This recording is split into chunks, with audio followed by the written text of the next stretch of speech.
but I can't read, I can't write, I can't spell, and most of the time I don't know my left from my right. Now here's the thing about me that's a secret that most people don't know. I'm borderline retarded, and I can't read.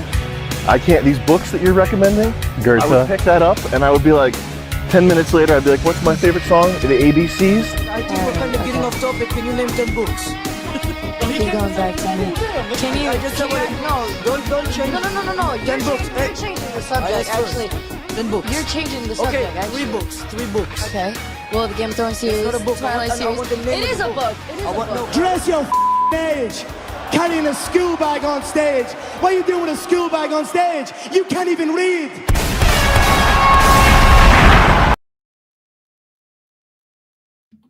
Oh, welcome everyone. We got a real special one for you today. Welcome to Do You Even Read, the leading show that seeks to spread illiteracy throughout the Western world. We read so you don't have to, and hopefully never will. Prudentialist, thank you so much for taking the time to be here with us tonight. Oh, I'm happy as always to be here, Dimes. You know, I feel like this little show finally fulfills what the great comic and questionable sexuality expert Bo Burnham had once said, that it's YouTube. We're here to prevent a generation from wasting their time reading. And like you said, we read so you don't have to.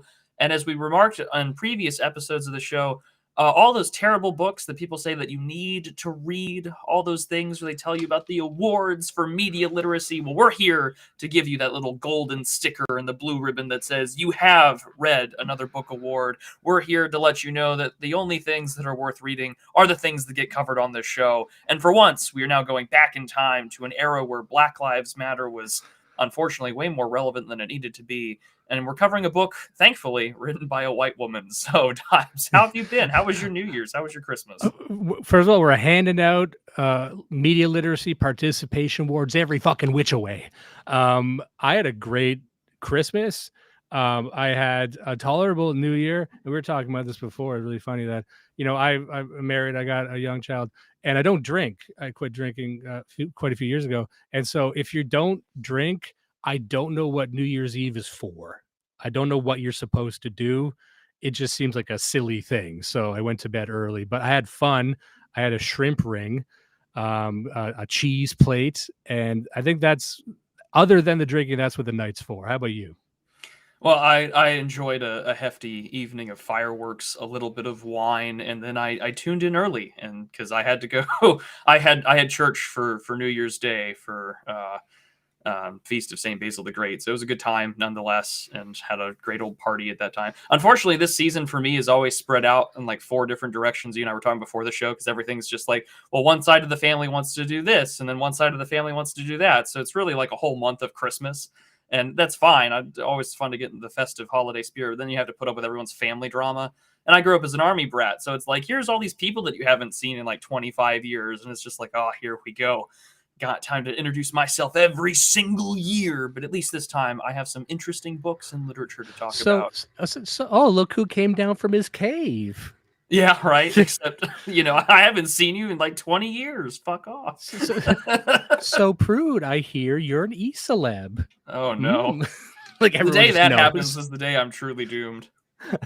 I'm looking at a lot of people are excited for this book. A lot of people are just excited to be in the chat. It's I do want to give a shout out though, Dimes, to our friend, our loyal hate viewer, Minoan, who he conducted a poll and said 80% of the people watching tonight are hate watching because of the book that we're reading. And don't worry, guys, we hate read through the book for you, so you don't have to. Yeah, and this was, you know, we're in the political space that we're in, and so everyone is privy to all of these books. There's a whole library of what you might, I think officially they're called critical race theory books. We might call them anti-white books because that's what they are, but there's a lot of them, and I never read one cover to cover. Everyone's got excerpts, everyone's probably heard reviews, or they have a gist of it, but I never really took the time to actually get into critical race theory and see what they fucking say. And they're always quoting each other too, and that's what's so good about this book, titled White Fragility. The full title, White Fragility, Why It's So Hard for White People to Talk About Racism. In fact, what I'm going to do is just pull that up on screen right now. Let's get this going. Yeah. So here's the cover. White Fragility, Why It's So Hard for White People to Talk About Racism. Robin DiAngelo, forward by Michael Eric Dyson. Now, I know what a lot of you are doing right now. You're opening up Wikipedia. You're checking the early life section. I'm just going to get ahead of you right now. This is just a full white lady. Pull up her photo. Nothing tricky going on there. She looks like she wears a lot of scarves, a lot of, she looks like a woman who likes to be comfortable and is always complaining about every room being too cold. That's the sort of vibe you're getting from this Robin DiAngelo. And so, perhaps her face and her demeanor might elicit disgust and anger because you kind of hate to look at her. But she wrote, I would say she's one of the leading voices in critical race theory. She's done the tours, and she's one of the few white ladies who I think is accepted in that space, which is dominated by Black guys and Black women. I think that's a fair assessment. What do you think? I would say that she is what I would call the ambassador class of sort of these like critical race theory, anti-white academics, where, she's the one responsible for coining the phrase white fragility back in 2011. And she talks a little bit about it in the book that she wrote about this in 2018. And then she's kind of been relatively quiet, at least in terms of writing. She's been busy in the New Yorker, but most of the things that she does nowadays is anti-bias training, because that's still a multi-billion-dollar consultancy class, work to do. But she is also, if you watched the, heaven forbid, you watched it because you paid for it, and you successfully done and sailed the high seas, and you watched the 2024 documentary, Am I a Racist? She is shown paying $30 in reparations to the documentary's Black producer, but she did charge $15,000 for her appearance. So, that's so fucking funny. Like, what an arbitrary number. You know what I mean? Like $30 in reparations. Yeah. Oh, apparently she wrote a sequel in 2021. Nice Racism: How Progressive White People Perpetuate Racial Harm. So I guess she's writing about herself in that case. But I don't think we're going to read that one. Well, here's the thing, and we'll probably get a few of the main talking points out at the start. But one thing I noticed is that this book isn't terribly long. 160. You can kind of see on the side there. 169 pages. I'd say like 140 of that is the actual book, and then it's fairly repetitive. It's not a very complicated theory. However, what makes this book so rich are all the personal anecdotes she includes, because this is almost an autobiography, I'd say, because she's pulling from her experiences as a DEI racial sensitivity trainer. Just so people know, her job, she went to school, she mastered in this sort of field, and her entire job is getting hired by companies, large corporations, to come in, stand before the staff and just explain to them, if they're mostly white, and they usually are, why that's bad and why they're evil, and why, trying to make them unlearn their implicit bias. So that's how she makes her money. And I guess she's done well enough. One way to view a book like this, when you look at the length of that book, here's a trick for people. If you see a book that's not terribly long, it doesn't seem very complicated, it's probably just a piece of content marketing. This entire thing is just to increase her consulting fees. She releases this in hopes that more people just hire her. So, as you're reading it, keep in mind, this is a desperate woman looking to not keep her career, but almost generate a career. Yeah, this is the way that you make money, is you go on the book tours, you do the podcast thing. I mean, was it in Bernays, when he was talking about media, he had said something along the lines that the media in his time was maybe like 20% publicity, or maybe even 80%. I don't remember which way of the Pareto distribution he described it. But I mean, in today's world, I would say about like 80% to 90% of most news is publicity. And I mean, books like these are publicity to push an agenda, but also mainly so Robin DiAngelo can keep going on her speaking tours, because the woman that's on the New York Times bestselling list that says white people are bad, well, that's going to keep her job talking about anti-bias training and, white fragility talks going on at the university sector and things like that. So this is the way that she's going to make her money. And I think that you're right, Dimes, that this book, when you read through it, this reads a lot like and I think I said this in one of the group chats that you and I are in. This reads like an ethnographic jerk off session where, I mean, like, she's just writing about herself half the time, and then she cites like a black filmmaker or another progressive white person talking about race to just sort of sprinkle it in. But this book is about half autoethnography about herself and her experiences. And I'm going to just say it up front. This book is not only about how Robin DiAngelo hates herself, but this book is incredibly predatory towards open-minded, default Democrat, default normie liberal white women who have that openness, that telescopic philanthropy, that outsider empathy, that appeal to cool black guy fallacy. You want to be seen as cool by them. This is, I mean, really, if anything, Robin DiAngelo is a predator, and she is preying on those sort of normie lib sensibilities of American whites, especially women, that she wants these people to be on board with this program and to, say, white fragility is why you feel uncomfortable when I say these things. But for those of us who are in the know, and I would presume that's chat, that would be you, Dimes, and myself and others in this political space of ours, that really white fragility is boiled down to the vestigial discomfort and awareness of alarm bells that are instinctual when someone says, as a collective group, i.e. white people, you have to roll over and die in order for our political vision to go forward. And if you're uncomfortable about that, that's because you have a fragile ego. Yeah, and I think it's very illustrative how we covered anti-Oedipus and smile catastrophism prior to this, because it introduced people to a very distinct, I would say, leftist form of thinking, a Marxist form of thinking, about how you're explaining to people a system that they cannot see, and any contradiction to that system only empowers the system. The way she describes whiteness in this, I think, emerges from leftist social critique, because, and we'll get to this shortly, but the way she describes whiteness, it's the entire system. It's almost, you can't break from it.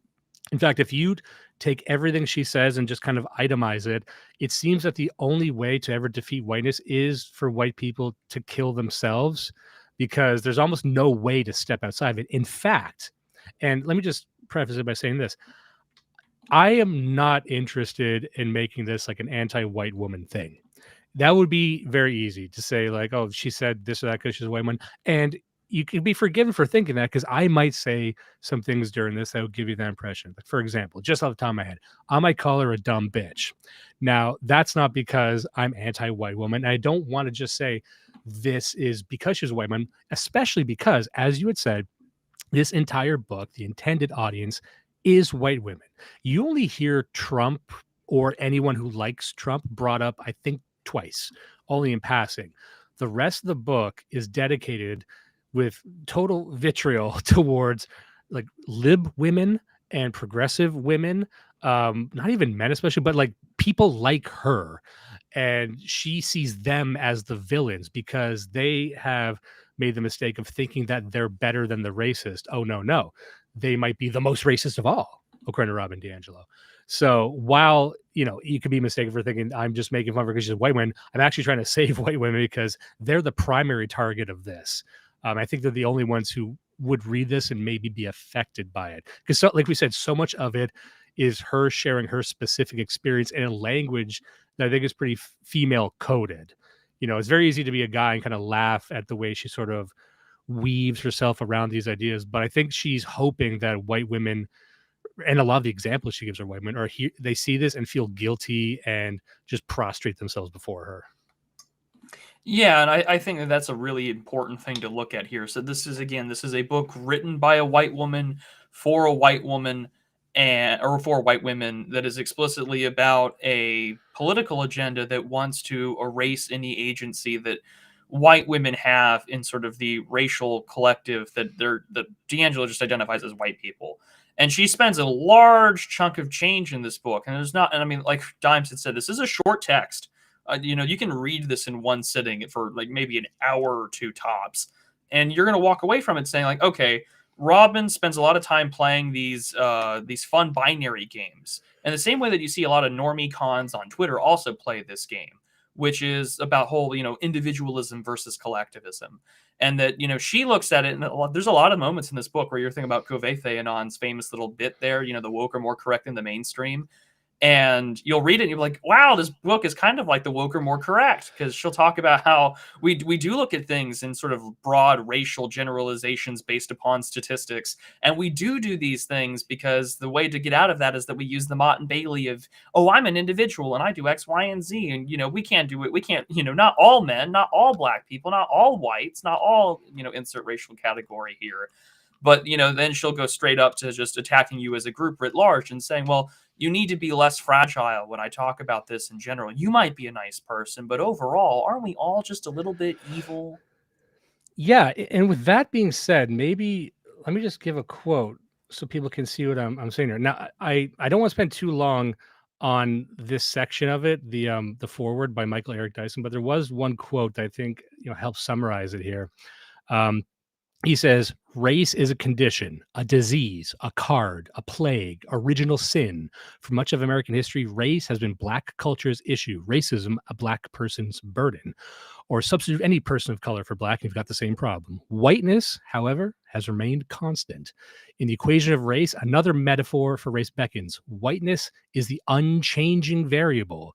Or to shift metaphors, whiteness has been, to pinch Amiri Baraka, resonant phase, the changing same, a highly adaptable and fluid force that stays on top no matter where it lands. And see, this is why I wanted to set by saying this is a very Marxist coded sort of thing. It's like this evolving definition. You can never escape it because even when you attack it, it changes form. Whiteness, like race, may not be true. It's not it's not biologically heritable characteristic that has roots in physiological structures or in genes or chromosomes. But we would disagree there. Well, exactly. But it's real in the sense that societies and rights and goods and resources and privileges have been built on its foundation. Whiteness here, in my opinion, takes on the characteristic of the unseeable superstructure. Now, and that's a theme that she mentions this before. So to understand a book like this, you need to understand that, oh, they're doing the thing where they say gender is a social construct, race is a social construct. And they will say very explicitly that it has no bearing on the physical world, which of course is just silly. So to them, racism is something, and we'll get to this in a little bit, but in their view, there is no such thing as race without whiteness. There's only white people who invented this thing called race and racialized the world. So if you hear that term just as you're going about your day, a racialized person, you probably don't even know what that means. What that means is that they're just an individual who, by their proximity to white people, was arbitrarily given a race by white people's existence. So again, throughout this entire book, you get the sense that whiteness isn't an ideology. It's not a religion. It's not science. It's just this fucking essence that automatically secretes from white people. And again, if you take her at her word, it seems to be that she's implying the only solution is the destruction of all white people. Even though not said outright, that's what I interpret. What do you think about that? Yeah, and it's a historically illiterate take. I mean, for context, there's always been reference to the barbarian, the outsider, both in Indo-European and ancient antiquity, and as well as even during the Christian era.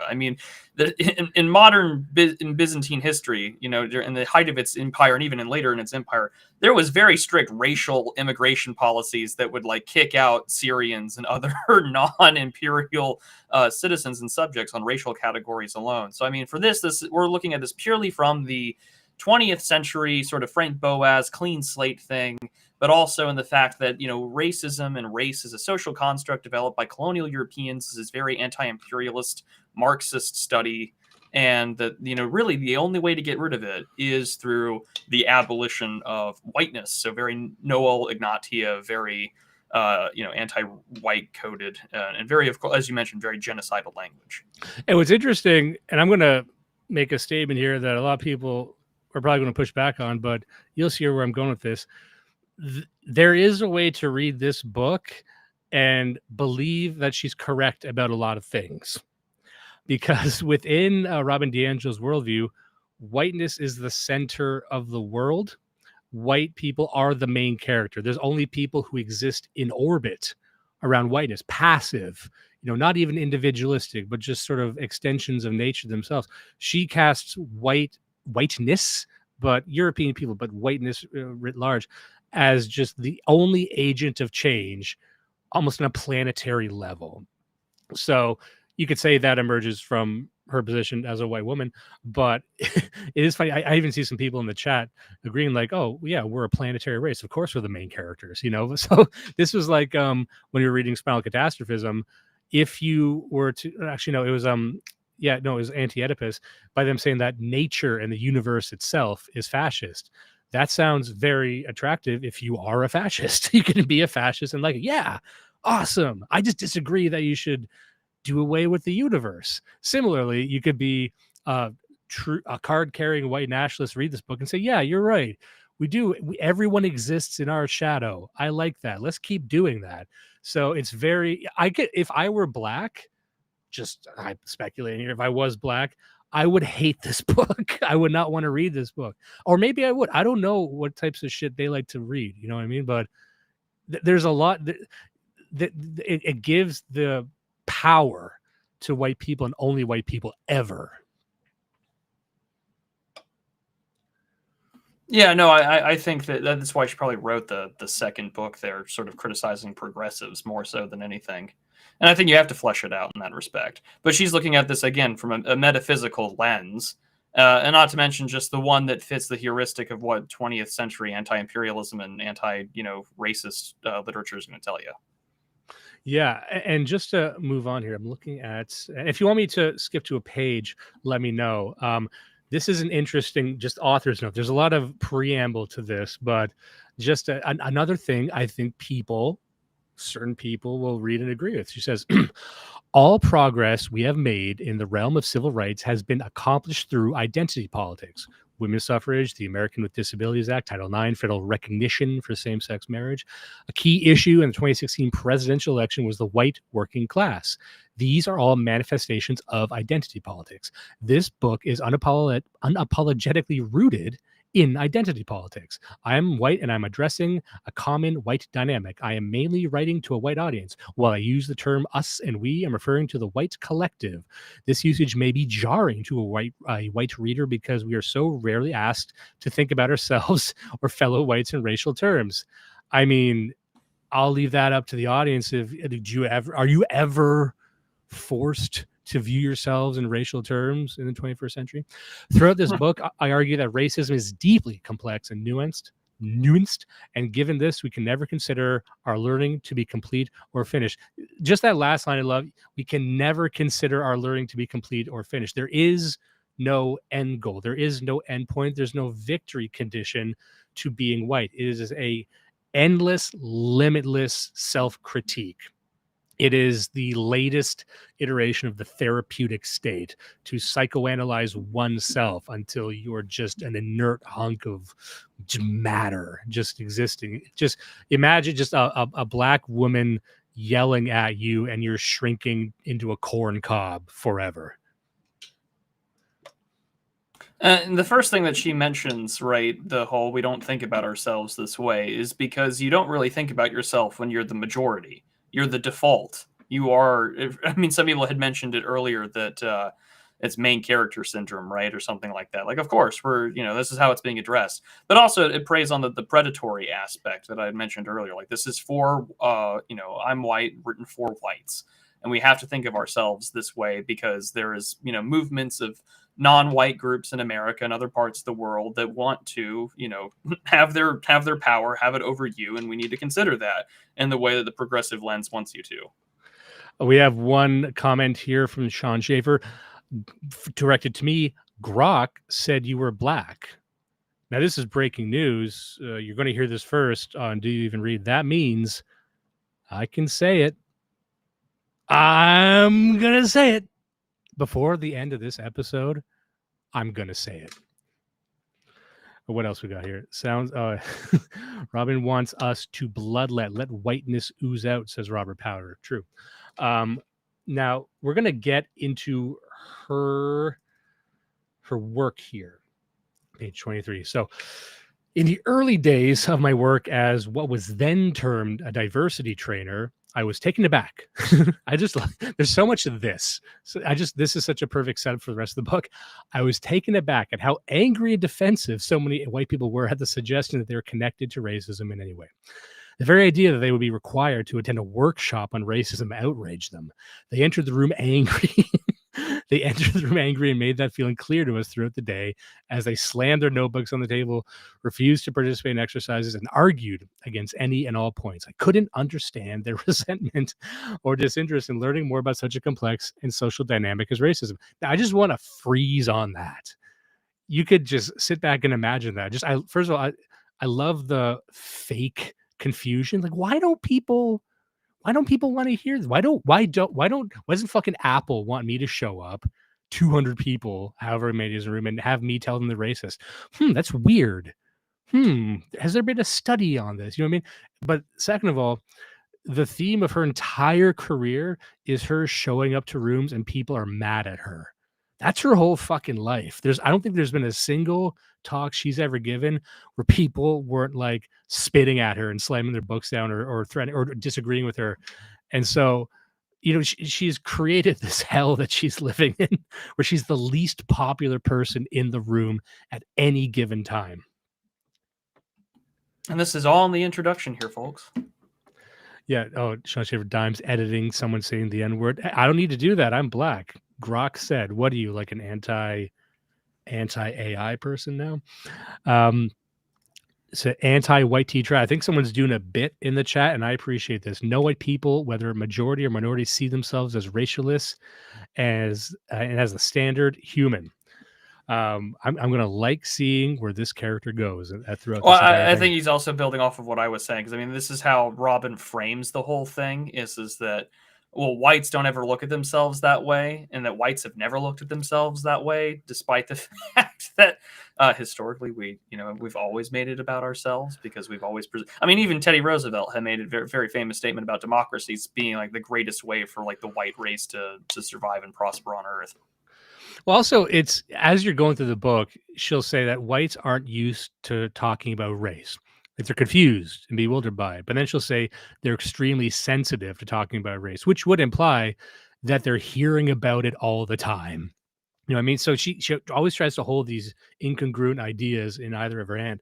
Whites are all powerful, but incredibly weak. Even the term white fragility, that term, as you'll see through the book, what she's describing with the word white fragility doesn't actually mean fragile. It means an aversion to, like, you don't want to talk about it or you want to be polite. So she's only used the term white fragility as a pejorative.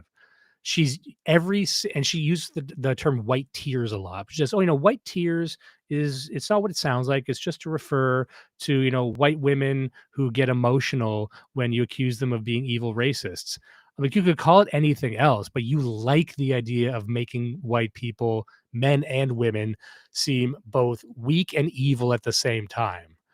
So this is like a personal thing for her. And she, at one point later in the book, rallies against emotion, saying emotion is almost always politicized. It's a wild swing she takes later on, but it's like your emotions themselves are manipulative, so you must be emotionless. And if you're a woman and if you get upset by me saying that you're the reason black kids get shot, then it's double your fault. She says shit like that. I'm like, you would only say that if I think you would only say that if you have hate in your heart. You know what I mean? Because she is taking on the weakest people. She is taking on like middle-aged progressives. She's taking on people who are deathly afraid of being seen as racist. She's not going on to shows with anyone we know. She's not going on there with Tucker. She's not going on with anyone. She's like, that would be too hard. She's picking on like 65-year-old women who, and I'm skipping ahead a bit here, but I'm really trying to get this out at the start, that, she will give an example of, a white woman who, like a baby boomer white woman who marched for racial equality, maybe even spent time in prison. And she's saying, you think that makes you special? You think that makes you not racist? You dumb bitch. I'm paraphrasing, but that's like, she's picking on the baby boomer who maybe spent her whole life like trying to get blacks to like her and saying like, no. Black people aren't allowed to like you. they're only allowed to like Robin DiAngelo. It's a strange thing. If she was just out there like being interviewed by Jared Taylor, that would be great. But she won't do that because she's in her soul just kind of a dank bully. Yeah, this book, Robert Patter in chat. This book is very much a confessional / autoethnography. All right, we're skipping to page 69 on the. There we go. The just people part, because this is where you're going to get the discussions about sort of where we're getting at here with DiAngelo. So she says, another way that my life has been shaped by being white is that my race has held up the norm for humanity. Whites are just people. Our race is rarely, if ever, named. Think about how often white people mention the race of a person if they are not white. My black friend, the Asian woman. I enjoy young adult literature, but I am taken aback at how consistently the race of characters of color is named and how only these characters' races are named. To use an example from school, consider the writers we are all expected to read. The list usually includes Ernest Hemingway, John Steinbeck, Charles Dickens, Fyodor Dostoevsky, Mark Twain, Jane Austen, and William Shakespeare. These writers are seen as representing the universal human, if you want to scroll down, the universal human experience, and we all read them precisely because they are presumed to be able to speak for all of us. Now consider the writers we turn to during events promoting diversity, such as Multicultural Authors Week and Black History Month. These usually include Maya Angelou, Toni Morrison, James Baldwin, Amy Tan, and Sandra Cisneros. We go to these writers for the Black or Asian perspective. Toni Morrison is always seen as a Black writer, not just a writer. But when we are not looking for the Black or Asian perspective, we return to white writers, reinforcing the idea of whites as just human and people of color as particular kinds, in parentheses, racialized, of humans. This also allows white male writers to be seen as not having an agenda or any particular perspective, while racialized and gendered writers do. Interesting thing here. She will not capitalize the B on Black, but she will capitalize the A on Asian. What did she mean by this?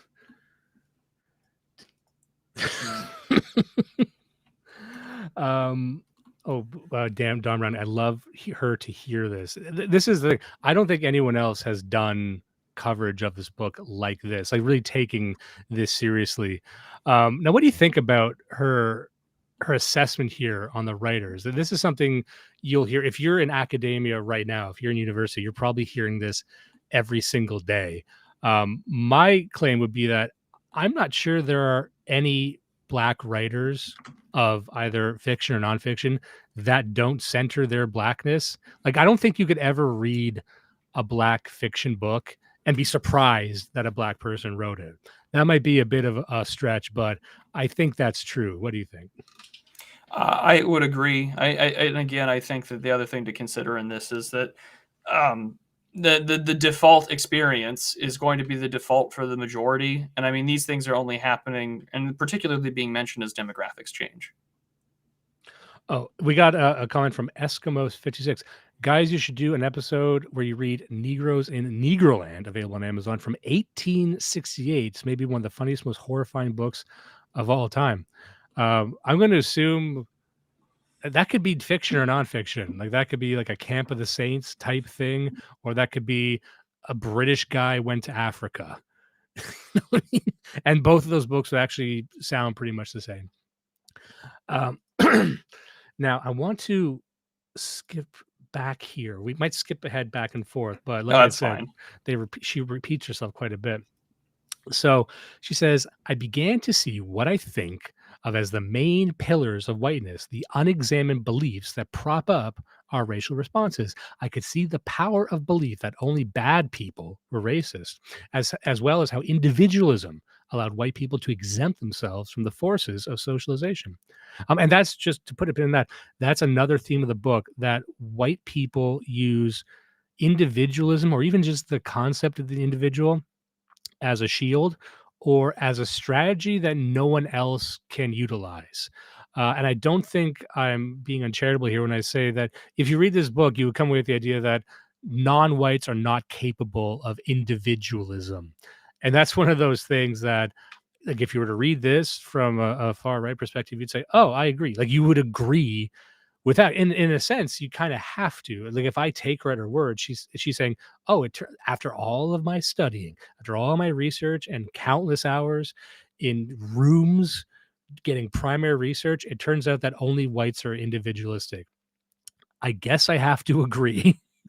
If I were black, I don't know how I would feel about that. But if black people agree with that, well, then it just seems that maybe we're a type of person that just can't get along, right? Because she's talking about like the DNA, like whiteness, of course, has no biological mapping onto reality. Despite this, only people that look white can be white. It seems like it's like a perfect marriage of the metaphysical and the biological, according to her. So you can see people in the chat be like, you know what? She's unironically right. Hey, this might be the next fucking heater for the far right to study and coverage. You can see Mark Collette cover this next week. Let me go on here. I could see how we are taught to think about racism only as discrete acts committed by individual people rather than a complex, interconnected system. And in light of so many white expressions of resentment towards people of color, I realize that we see ourselves as entitled to and deserving of more than people of color deserve. I saw our investment in a system that serves us. And she continues here. None of the white people whose actions I describe in this book would identify as racist, just like we had said. In fact, they would most likely identify as racially progressive and vehemently deny any complicity with racism. Yet all their responses illustrate white fragility and how it holds racism in place. And to me, like I said, this is her trying to square how nobody wants to be in the room with her, because her entire job is yelling at crying women that they're not, who are saying that they're not racist, and her saying that they are. And then I have to believe she's being honest when she acts confused at this and then tries to seek help from her black friends, of which there are very, very few, according to her. And we'll get to that a bit later. But, one of the things she talks about is how she never had black friends up until fairly recently. And she says, we'll get to it later, but she basically says she can't have any black friends outside of her professional setting. She doesn't know how to do it. And she expects that everyone else in the world feels the same way. So it's her, not to psychoanalyze her, but we would call that projecting. Well, I think also and this was why I think she wrote the sequel, but also the point is that this is why you see so many like fellas on right-wing Twitter will say like, oh, well, the woke are more correct than the mainstream on this, is because, the individuality is a pretty uniquely white thing. I would argue to some extent a pretty relatively Anglo thing as well. But no, she mentions that she's racist, Robert, in other parts of the books. Don't worry. But to get to this point here, I mean, it's these unexamined beliefs. Individuals we have the rugged individualism, and this sort of allows us to just sort of have the default. And to some extent, this is America's like frontier culture that Frederick Jackson Turner so famously wrote about at the turn of the 20th century. But I mean, the rugged individual has allowed for us to idealize heroes and to have heroic that are part of sort of this like white Weltanschauung, this like Gestalt subconscious about what it means to be who we are and what that means for us to look around. And when we have to consider others, because we're in a society that, is supposed to be egalitarian, is supposed to provide equal protection, and we have all these laws in the books to do so, that can come at the cost of some things. And that means that we have to be willing to criticize that and to do this. And I think that, she takes these sort of basic realities and they get expanded into a lot of academic, just like dribble drabble of language and wording. And again, this is the kind of stuff that your bachelor's holding or your MBA holding white progressive that was like all in on Hillary Clinton and probably voted for Barack Obama twice, which is that she could vote for him a third time, is thinking of and wanting to on this issue. And that's how she's going to go about it. And I've also got a page pulled up here. I'm skipping ahead to 151, but this is kind of how it ends. It ties back to the beginning. It says, and there's something really important at the end here that I think speaks to her character. But it says, the default of our current system is the reproduction of racial inequality. Our institutions were designed to reproduce racial inequality, and they do so with efficiency. Our schools are particularly effective at this task. To continue reproducing racial inequality, the system only needs white people to be really nice and carry on, smile at people of color, be friendly across race, and go to lunch together on occasion, which is pretty much what she does. Anyway, I'm not saying that you shouldn't be nice. I suppose it's better than being mean, but niceness is not courageousness, is not courageous. And I think that speaks to her drive here, I think, again, not to psychoanalyze her, but I do think behind all this, it's her desire to be a white savior. The criticism of, the white savior complex, the white woman who becomes sort of the democratically elected queen of all of the black subservience to her. She didn't assume that role. They granted it to her, right? That's what she wants. And she wants to be seen as courageous for what she's doing. She wants to be seen courageous by black people exclusively. And by the way, I say black people, you could be mistaken from reading it so far, thinking, oh, this includes Native Americans and Asians and Hispanics. It does not. It is literally only about black people, because in her words, and I think in the words of other black academics, because I'm not even sure how many Asian academics even write books about this. Black academics really run the show on this, but they said whiteness was invented to justify slavery. There was no conceptualization of this thing called whiteness before slavery in America. So if you're starting from that position that, the only people who could ever suffer under racism are black people, no one else is invited to that. This is strictly like a white black, disparity thing with this one woman at the center who has positioned herself to be queen of it all. Just the audaciousness of this fucking cunt. I'm sorry. I'm getting, it's too early in the show for that. But really, she's a loathsome creature, and I'm happy her life is people being mad at her. The other thing too is that if you go to page 80 on the PDF, I think that when this will just kind of flat out give you the answer as to what DiAngelo means by white fragility. She breaks it down to quite a few PowerPoint or just bullet points here that I think are kind of important to just sort of cover here. So I'm just going to read them out for everyone. Preference for racial segregation and a lack of a sense of loss about segregation. A lack of understanding about what racism is. Seeing ourselves as individuals exempt from the forces of racial socialization. Failure to understand what we bring that we bring our group's history with us, that history matters. Assuming everyone is having or can have our experience, a lack of racial humility or unwillingness to listen, dismissing what we don't understand, lack of authentic interest in the perspectives of people of color, wanting to jump over the hard personal work and get to solutions. Confusing disagreement, with not understanding, the need to maintain white solidarity to save face, to look good, guilt that paralyzes or allows inaction, defensiveness about any suggestion that we are connected to racism, and a focus on intentions over impact. Psychological development was inculcated in a white supremacist culture in which I am the superior group. Telling me to treat everyone the same is not enough to override this socialization, nor is it humanly possible. I was raised in a society that taught me that there was no loss in the absence of people of color, that their absence was a good and desirable thing to be sought and maintained while simultaneously denying that fact. This attitude has shaped every aspect of my self-identity, my interests, investments, what I care about or what I don't care about, what I see or don't see, what I am drawn to or what I am repelled by, what I can take for granted, where I can go, how others respond to me, and what I can ignore. Most of us would not choose to be socialized into racism and white supremacy.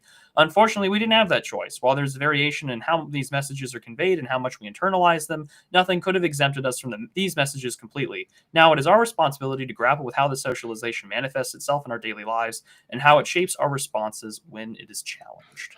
So you can see her sort of going back and forth about how culpable whites are in this. Like here, she says, it's not your fault that you're the cause of every problem in the world. That's why you must address it. She's also saying it's not like any of us would choose to live in white supremacy. Well, why not?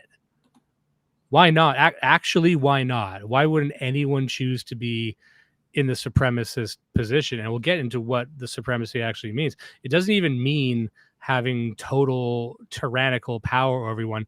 It just means that when you go outside, you feel fucking comfortable, that you're not always questioning yourself, which is what she wants you to do, by the way. Her idea of supremacy is literally just being comfortable in your own skin, in your own community, in your own nation. That is uncalled for, because she also sees she sees whiteness as a global phenomenon. No one is exempt from whiteness because, again, white people are the only ones that exist.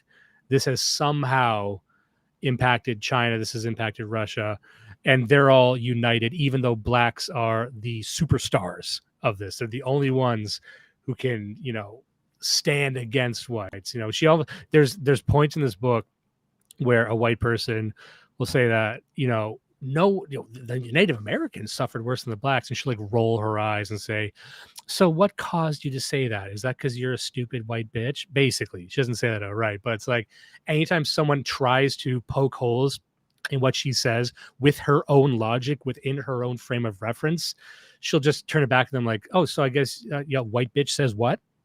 That's what she says every single fucking time. She's not good. According to her, she's very bad at thinking on her feet.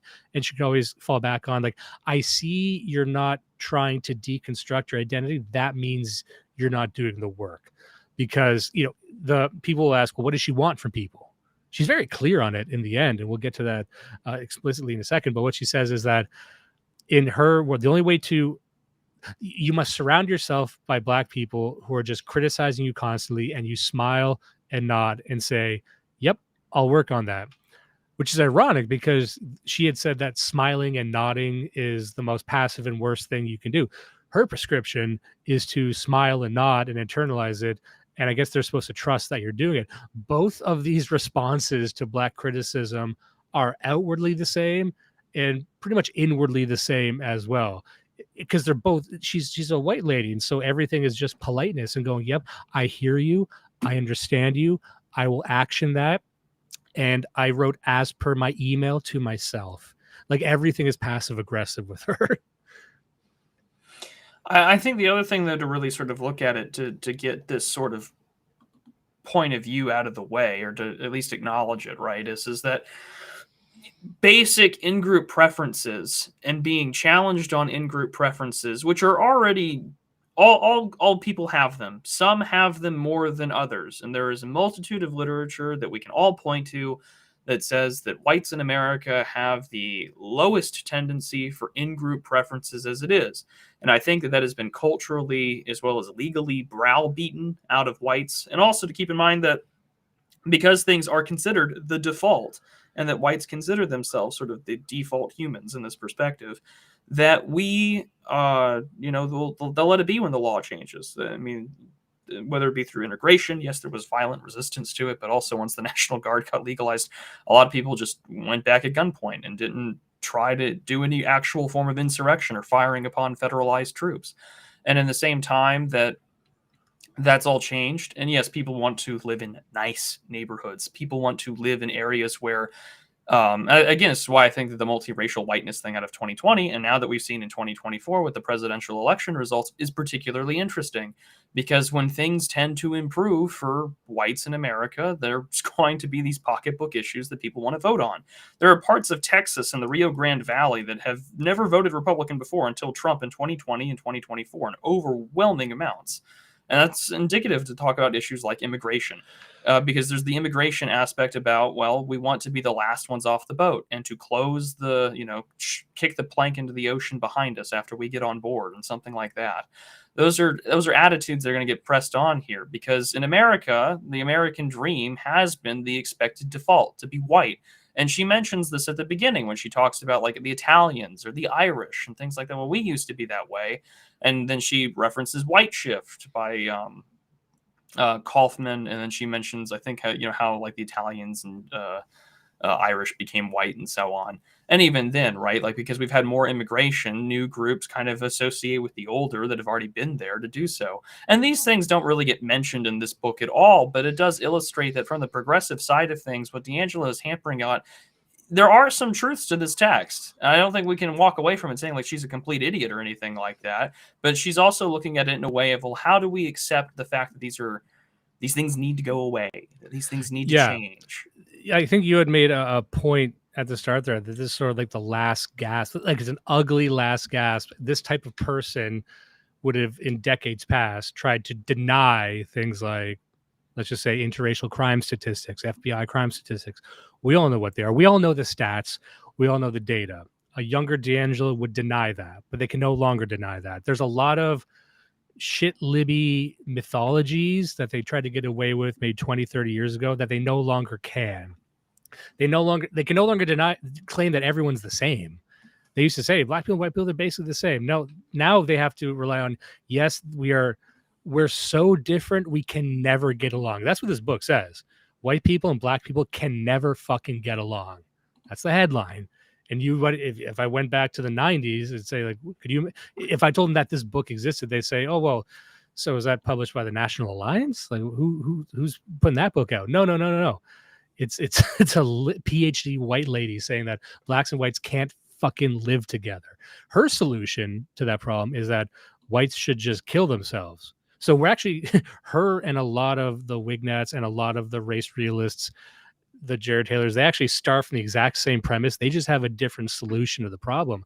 And I think once you look at her solution, it sounds a lot more extreme than just segregation.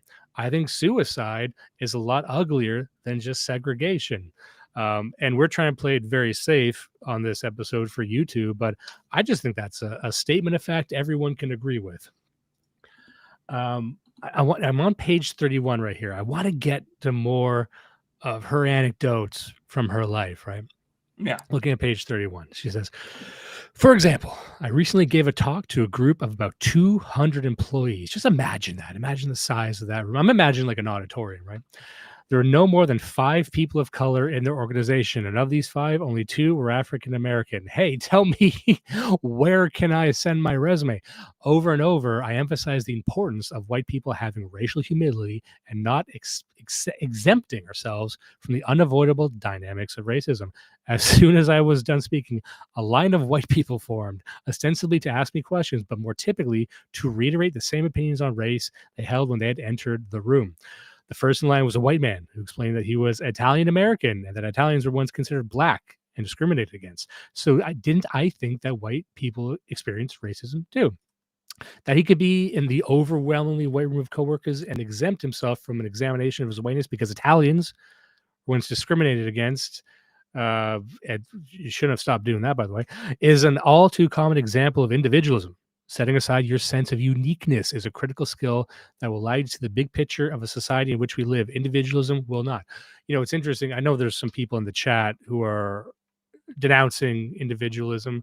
I actually do think that Western individualism, specifically Anglo individualism, we discussed this when we talked about, who was it, Harold Innis's Communication and Empire and Communication.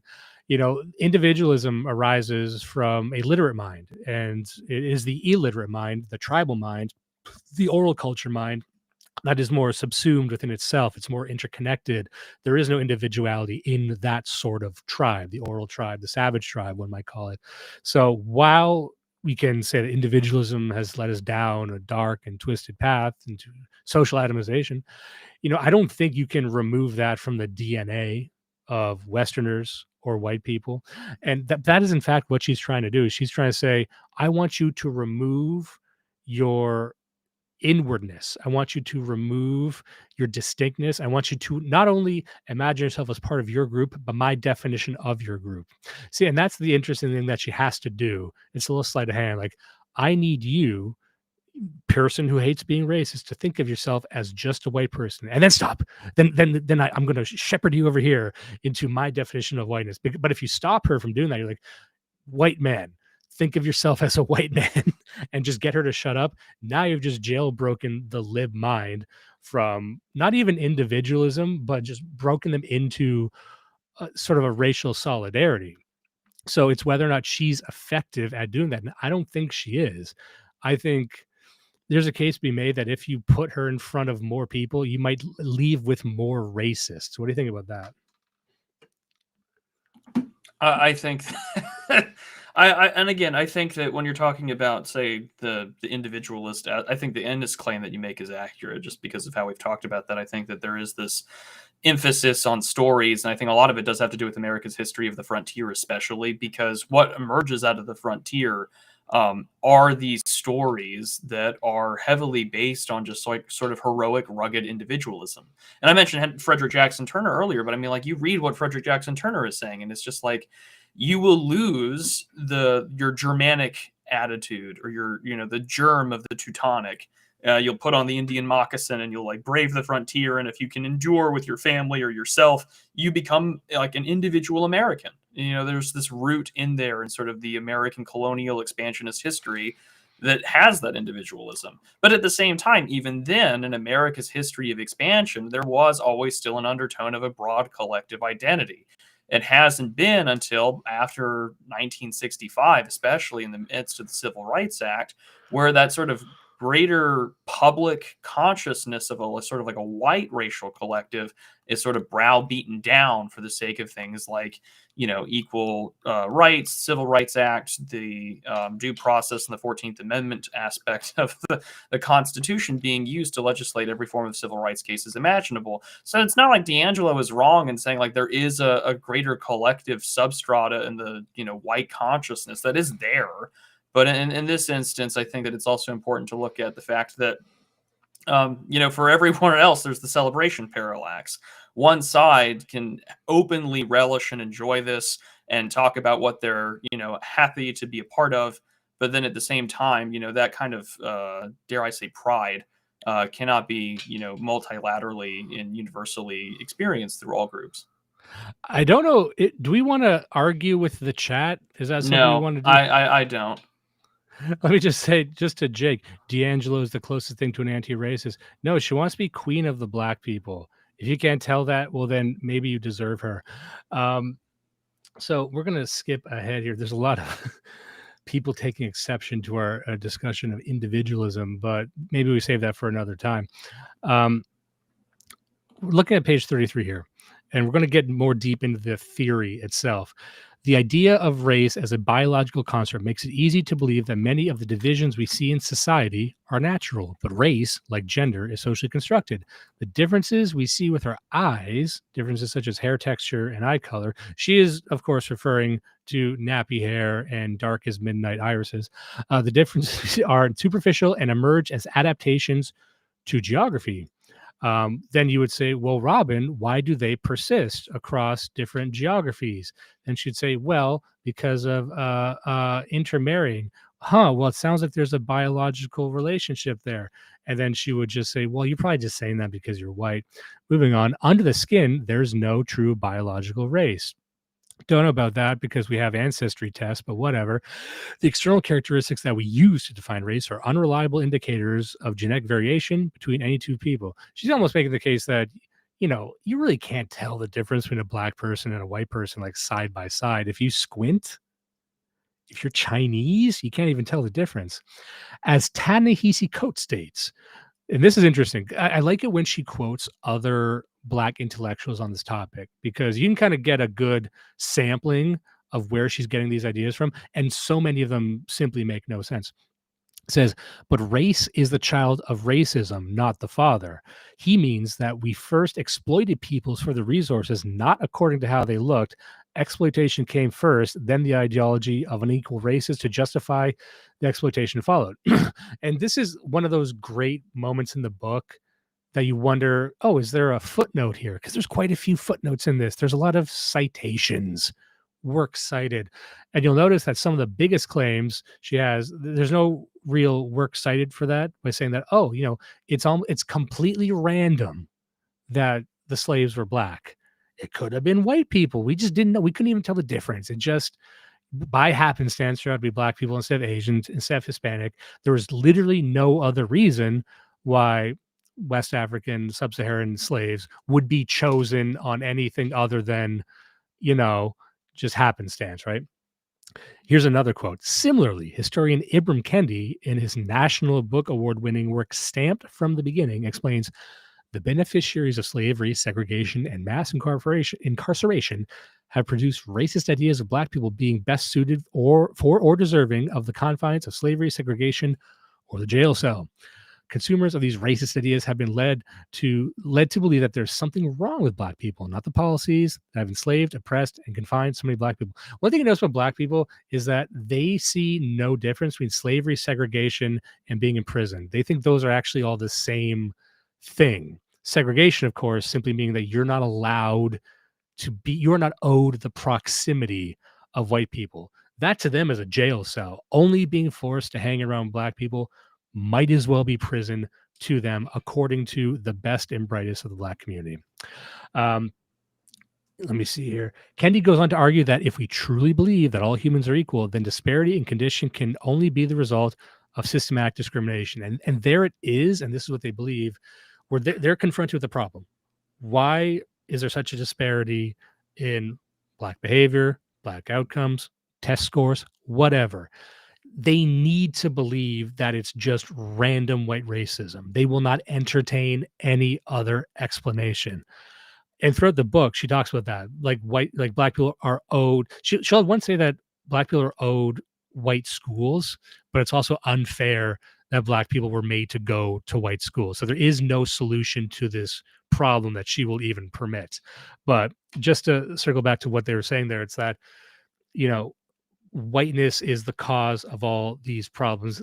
And if white people just blinked out of existence, then Black people could succeed because no other explanation is tolerated within this paradigm. And that's just to say, this is how much they despise you, listener, I assume.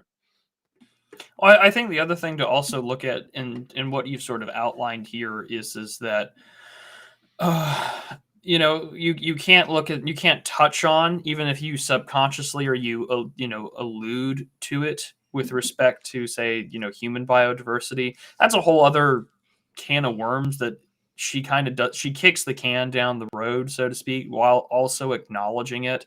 It's not just like blank slatism, although I think that blank slatism and Frank Boas has been an absolute disaster for anthropology and the understanding of things. But also, like, it only works in the context of her looking at America and America specifically throughout the history of the world in non-European civilizations, as well as in European. There has always been a distinct differentiation between insider and outsider. There has been racialized forms of slavery, not just in the United States, but also in parts of sub-Saharan Africa. There have been parts of this in Asia and other places as well. But for the focus of this, of course, primarily to a white audience, this is what we have to look at.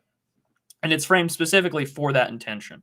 And now, of course, the challenges that are going to be reading that, that anyone who's looking at here is what do you mean there are racial dynamics I can't see? Well, there's dynamics that we have that are predicated upon, like, the world that you live in, or, for instance, sort of the laws of the land. There are going to be dynamics that you can't see because you still have some, I guess you could argue, advantages, but most of those are also being kept in place are also trying to be eroded away. And I think that those are sort of the things to look out here. And also, if we wanted to get uncomfortable with it, the argument would be to make to DiAngelo, or really to any of them, is that in this struggle and in this long cause of freedom, we have deliberately noticed, not even deliberately, I mean, like, we can all observably notice that things have gotten worse for these communities and for these groups. And I don't mean this in the Paul Ryan, like, well, we have failed to win the war on poverty because we spent $1 trillion and nothing worked. Like, yeah, nothing worked. But also at the same time, the greatest form of cultural genocide that had taken place there is that, you can argue would be the Great Society and the Civil Rights Act towards the Black community. Because what did happen? Well, policies that were meant to encourage things such as, integration and moving in there for fair housing and whatnot had given people not only an ordeal of civility, to reference John Murray Cudahy, but also the simple fact that we had led to the destruction and the outlining and the blocking of groups into forms of slavery and into forms of life and subsistence existence through handouts that the Black middle class today barely exists as a shadow of what it once was 60 years ago. And if you don't think that that's criminal, then I don't know what to tell you other than our proposed anti-racist solutions only made things worse. Did you catch that debate between Jared Taylor and Rich Hanania? No, I did not, because I refuse to acknowledge Richard Hanania's existence. He really does look like a desiccated corpse. Having said that, it was very interesting because Jared Taylor makes very much the same arguments in an extremely erudite way. But yeah, we kind of talked about this in the great secret, I say, first episode of Do You Even Read, which is the book What Went Wrong, the breakdown of the Black and Jewish alliance. Once again, written by a Jewish person, so you're allowed to talk about it. But it kind of tracks the shift of, like you said, the Black middle class and its current state until certain forces got involved and really corrupted it from the outside. But yeah, that's just to say, I totally agree with your point there. Someone said Stover, Hanania is Laura Loomer's son. I never made that connection before, but I completely believe it. Now, I'm looking at page 37 here. There's a very interesting idea. Once again, an idea that she kind of stumbles upon but doesn't develop, and that's a theme that one of the interesting things she does in the book, she always brings up these facts, these cold realities, but doesn't look into them. So I'll give one here. It says, if we look white, we are treated as white in society at large. For example, people of Southern European heritage, such as Spanish or Portuguese, or from the former Soviet Union, especially if they are new immigrants or raised by immigrants, are likely to have a stronger sense of ethnic identity than with someone of the same ethnicity whose ancestors have been here for generations. True. Yet, although their internal identity may be different, if they pass as white, they'll still have white experience externally. If they look white, the default assumption will be they are white and they will be responded to as white. And there's something she kind of gets into the book later on, which is, and she mentions it, and if she were a true race theorist, like most of my friends on Twitter are, she would try and dive into this. Like, for example, she'll point to the fact that in other societies, maybe societies that had no interaction with Europeans or white people all throughout time, they understood that lighter skin or paler skin denoted some kind of higher status. In fact, some of the nations, you think of the Brahmins, you think in Asian cultures, this is prevalent, especially in China, if you're lighter skin. And it's not like they particularly like British people. Even people who hate, like the Indians, in Indian culture, they don't like Anglos, really. However, they still have this internal dynamic that's been fed from antiquity that lighter skin is special. Even in fucking Africa, if you're lighter skinned, if you have the misfortune of being an albino, you might as well be a 4-leaf clover that they want to eat. So, you know what I mean? So like there is this essence across the world and across time that pale skin, lighter skin is special, and that exists locked within their historical context. And if you were an honest critical race theorist, you might want to look into why that is. But they don't give a shit about that because that conflicts with their belief that white skin, the importance of white skin was invented by white people just to exploit the entire world. But if you were to actually take the first principles of this and treat it as a real anthropological study, you probably end up at Hyperborea. You end up at a lot of where a lot of people on our side end up. But it's just an idea that she just kind of places there and hopes you forget about.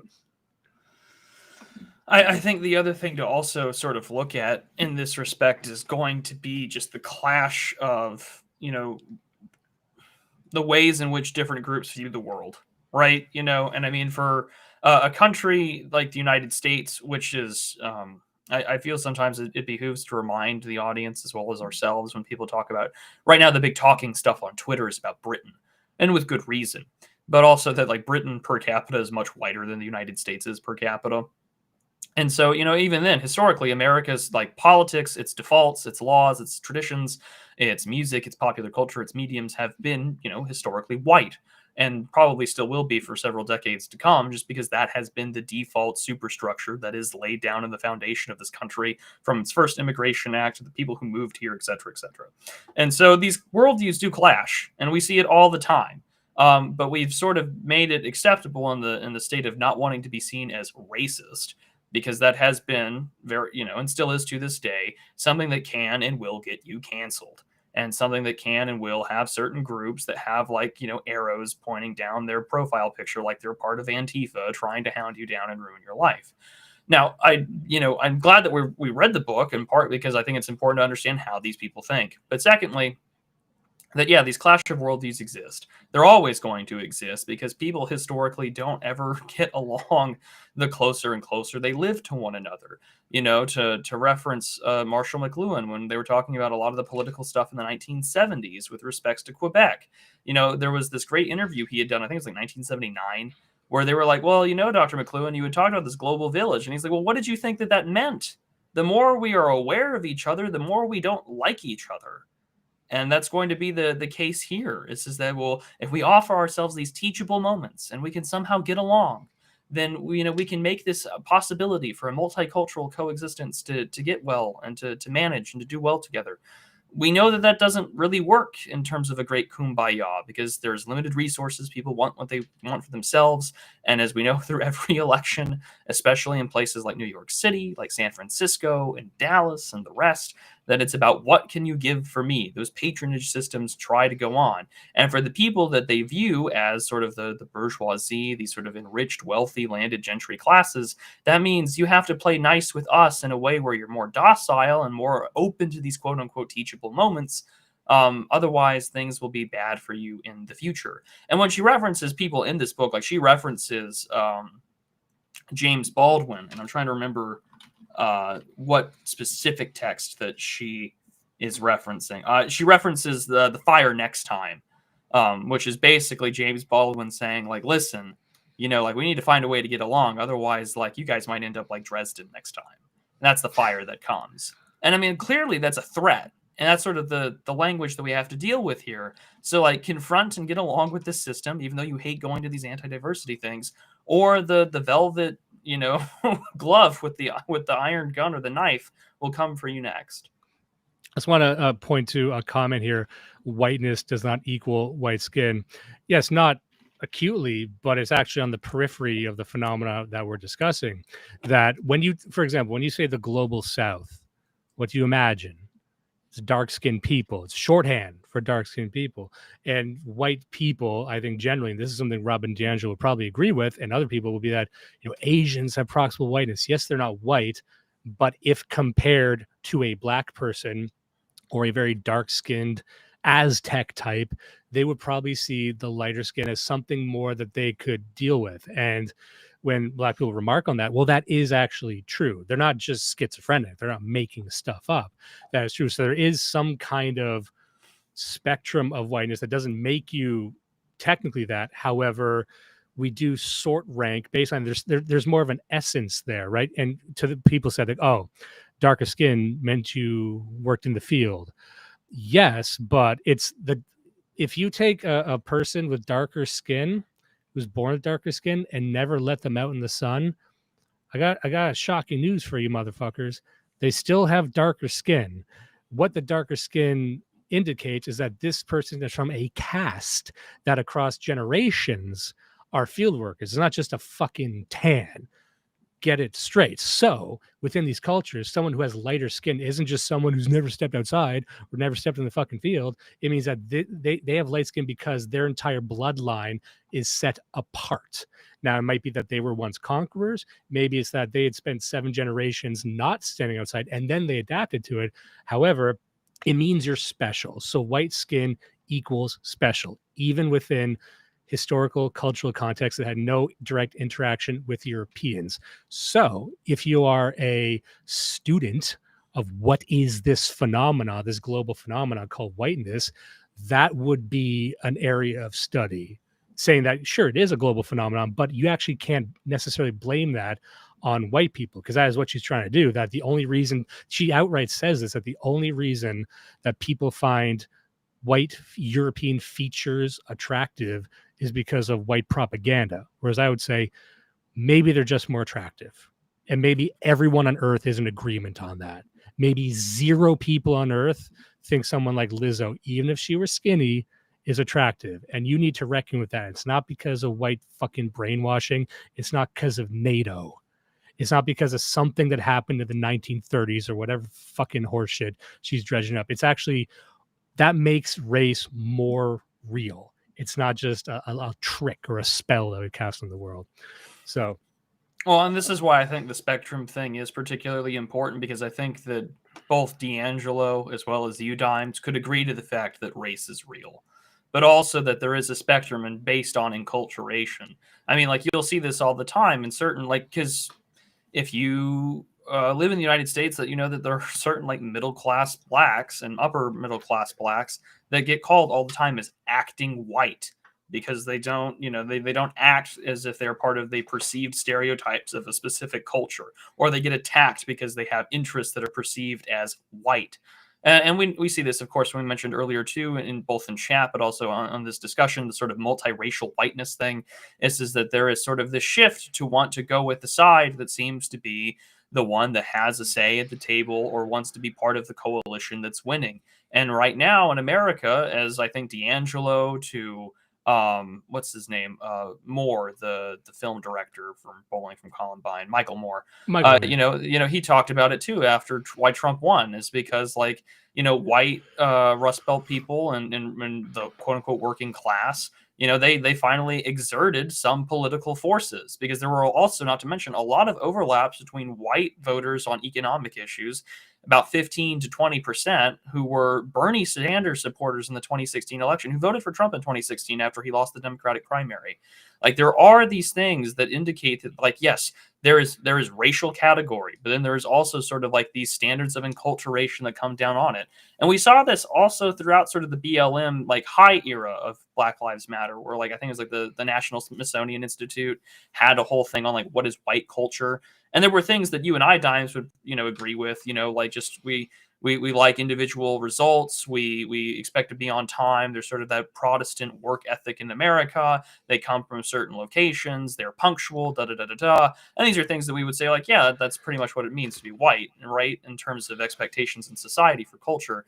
And like race doesn't get mentioned, but like these are sort of, I guess, what you would call like expressions of that culture. Things that are racialized, because America has had a history of a very explicit racial identity up until about the end of the 70s, and things really begin to change in terms of our discussion over who's who. Exactly. Like, so much of this is still locked within a North American, but really American context. And this book is explicitly for an American audience. Like, and the problem is that because this is for an American audience, these kinds of texts will then get exported into other countries, and nations, European and otherwise, that do not share America's history on these issues at all whatsoever, will try their best to adopt it. And a really good area where you see that is in France. Another area in which you see that is in South Africa. And those kind of things are beginning to be purported by certain political movements in those countries, respectively.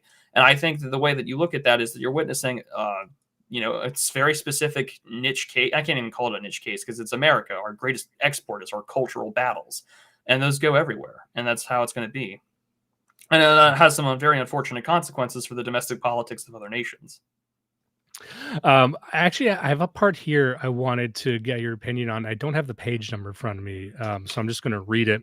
Sure. I'll tell you where it is. I'll look it up. All right. It says, when a racial group's collective prejudice is backed by the power of legal authority and institutional control. Page 38. Oh, so it's right after this. Yeah. Ha ha. All right. When a racial group's collective prejudice is backed by the power of legal authority and institutional control, it is transformed into racism. Sure, a lot of people have heard that before. A far-reaching system that functions independently from the intentions or self-images of individual actors. Now, here's a name. J. Kalaluni Kanahuni Gesundheit, professor of American Studies and Anthropology at Wesleyan University. She's Hawaiian. That sounds like a fake name for a place. Racism is a structure, not an event. While women could be prejudiced and discriminate against men in individual interactions, women as a group could not deny men their civil rights. But men as a group could and did deny women their civil rights. Men could do so because they controlled all the institutions. Therefore, the only way women could gain suffrage was for men to grant it to them. Women could not grant suffrage to themselves. To this day, one of the worst mistakes. Like, why did we do that? You never get a thank you. People of color may also hold prejudice and discriminate, but they lack the social and institutional power. Their prejudice and discrimination and racism, the impact of their prejudice on whites is temporary and contextual. It is now, I looked at that and think, okay, so you've heard that before. Racism is privilege plus power. Mm-hmm. That was an old line. I don't know if people even say that anymore, but they still believe it, that it's impossible for black people to be racist against white people. But if this were true, if that is how we're defining racism, it would be true then in the racism ended with Barack Obama. It would be true if we're just judging based on institutional power that when there was a black president of the United States, and especially within black cities that had black police commissioners and black mayors, as it typically does in black majority areas, they tend to have institutional power in those areas. That would mean that racism ended with Barack Obama. And if it didn't, well, then I guess that's not what it fucking is it? Right? You control the highest position in fucking America, and in your collective areas, you also control power. So what happened there? You see what I'm saying? Like, it doesn't take much to really kick the legs out from this entire theory. What do you think about that? Well, the argument that they would give you is that, well, clearly it hasn't done enough. This is the same sort of like constant. I mean, this is a point that even like Charlie Kirk is touched based on, which would be that you have to be in a constant state of perpetual revolution and coalition building. Otherwise, the interscene fights of your coalition fall apart, because it isn't that simple. And they'll just say that there's more work to be done. I mean, this is why one of my favorite bits that I've seen Sam Hyde live talk about is that he thinks that like blacks are like just like time cops, and they're stopping the most dangerous threat to humankind existence, which is like little old Asian ladies on the subway. Watch people walk out from that joke, by the way. It's really funny. That's such a good joke. That's such a good bit. Yeah, like they're like time rangers, and it's just like here, stop Earth's greatest threat, little old Asian people on the bus. Yeah, part of the story of the Terminator is how crazy they look to everybody else, right? But I mean but the argument that they would make is that, like, well, Barack Obama being in the seat of power for 8 years, we still didn't radically transform the country. And I mean, like, the question that you have to ask at that point is well, when is that enough? When are we fundamentally transformed? Is it when, like the emerging Democratic majority finally happens, and that's the case, or what? Like when the white lashes finally mean that no Republican gets in office, X, Y, Z. And the answers will vary. And I think for DiAngelo, it's just that, listen, you have this little racist bug inside of you that you need to squash with your boot. Otherwise, these people will do it for you. And that to me, it's a really big underhanded aspect of this, because later on in the text, towards the end, she talks about her time, giving presentations to, a speaker, and he's like, oh, well, I have to be careful about saying anything, and people are so oversensitive because I said the word girl, and they're thinking about. Oh, I love that one. But again, like, there are multiple almost like miniaturized case studies throughout this entire book where it just talks about how, like, we're basically just picking on old white boomers, but at the same time, like, these skills, these insensitivities are not enough, and all these things have to go away. And can they be done? Can people play polite and play nice? Absolutely. Even DiAngelo states that it's like, yeah, there are plenty of like quote unquote self-avowed white nationalists that talk to black people all the time, and they get along just fine. And they have polite discussions, but that doesn't mean that our views are any more abhorrent and they must be destroyed. In the same way that, like, we have to be careful when people complain about how he had said, like, oh, I had 2 black students, and she said to one of them with girl, and he's like, did you just call me girl? And the teacher was like, I call all of her students. I assume girl. She was like a Southern belle, potentially, type, like, in the same way that, like, I say, like, sure thing, hun, all the time. It doesn't matter to who or what woman or whoever. It's just part of how it is down here. Prude has done this to me, like, sometimes when he's trying to explain something, he turns into like a black grandmother, like, ooh, I'm just like, child. I'm like, oh, honey, like, you just need to shut up and read. But but I mean, jokes aside, like, these things you see happen all the time, For her, it just illustrates, oh, well, like, these are the dynamics of power, and she never considered the student's reaction and how you might be hurtful. And a lot of this is basic HR, sort of the longhouse aspect of it. But it's like, we have to consider the fact that our social conditions of whiteness, when we are interacting with quote unquote others or the other, you might have to accept the fact that your way of doing things is not always the way to go about it. And for most of us, we kind of understand what that looks like. It just means that there's certain people that you don't want to talk to, or there's certain jokes or certain ways that you don't act around the office. But at the same time, like, for her, like, the conclusion of this is at scale. And it's just sort of like to flatten and level down sort of the, like, white cultural distinctions of expression within white people. I got a comment here that I just love because I don't know if this link went out somewhere. We got a lot of colorful characters in the chat.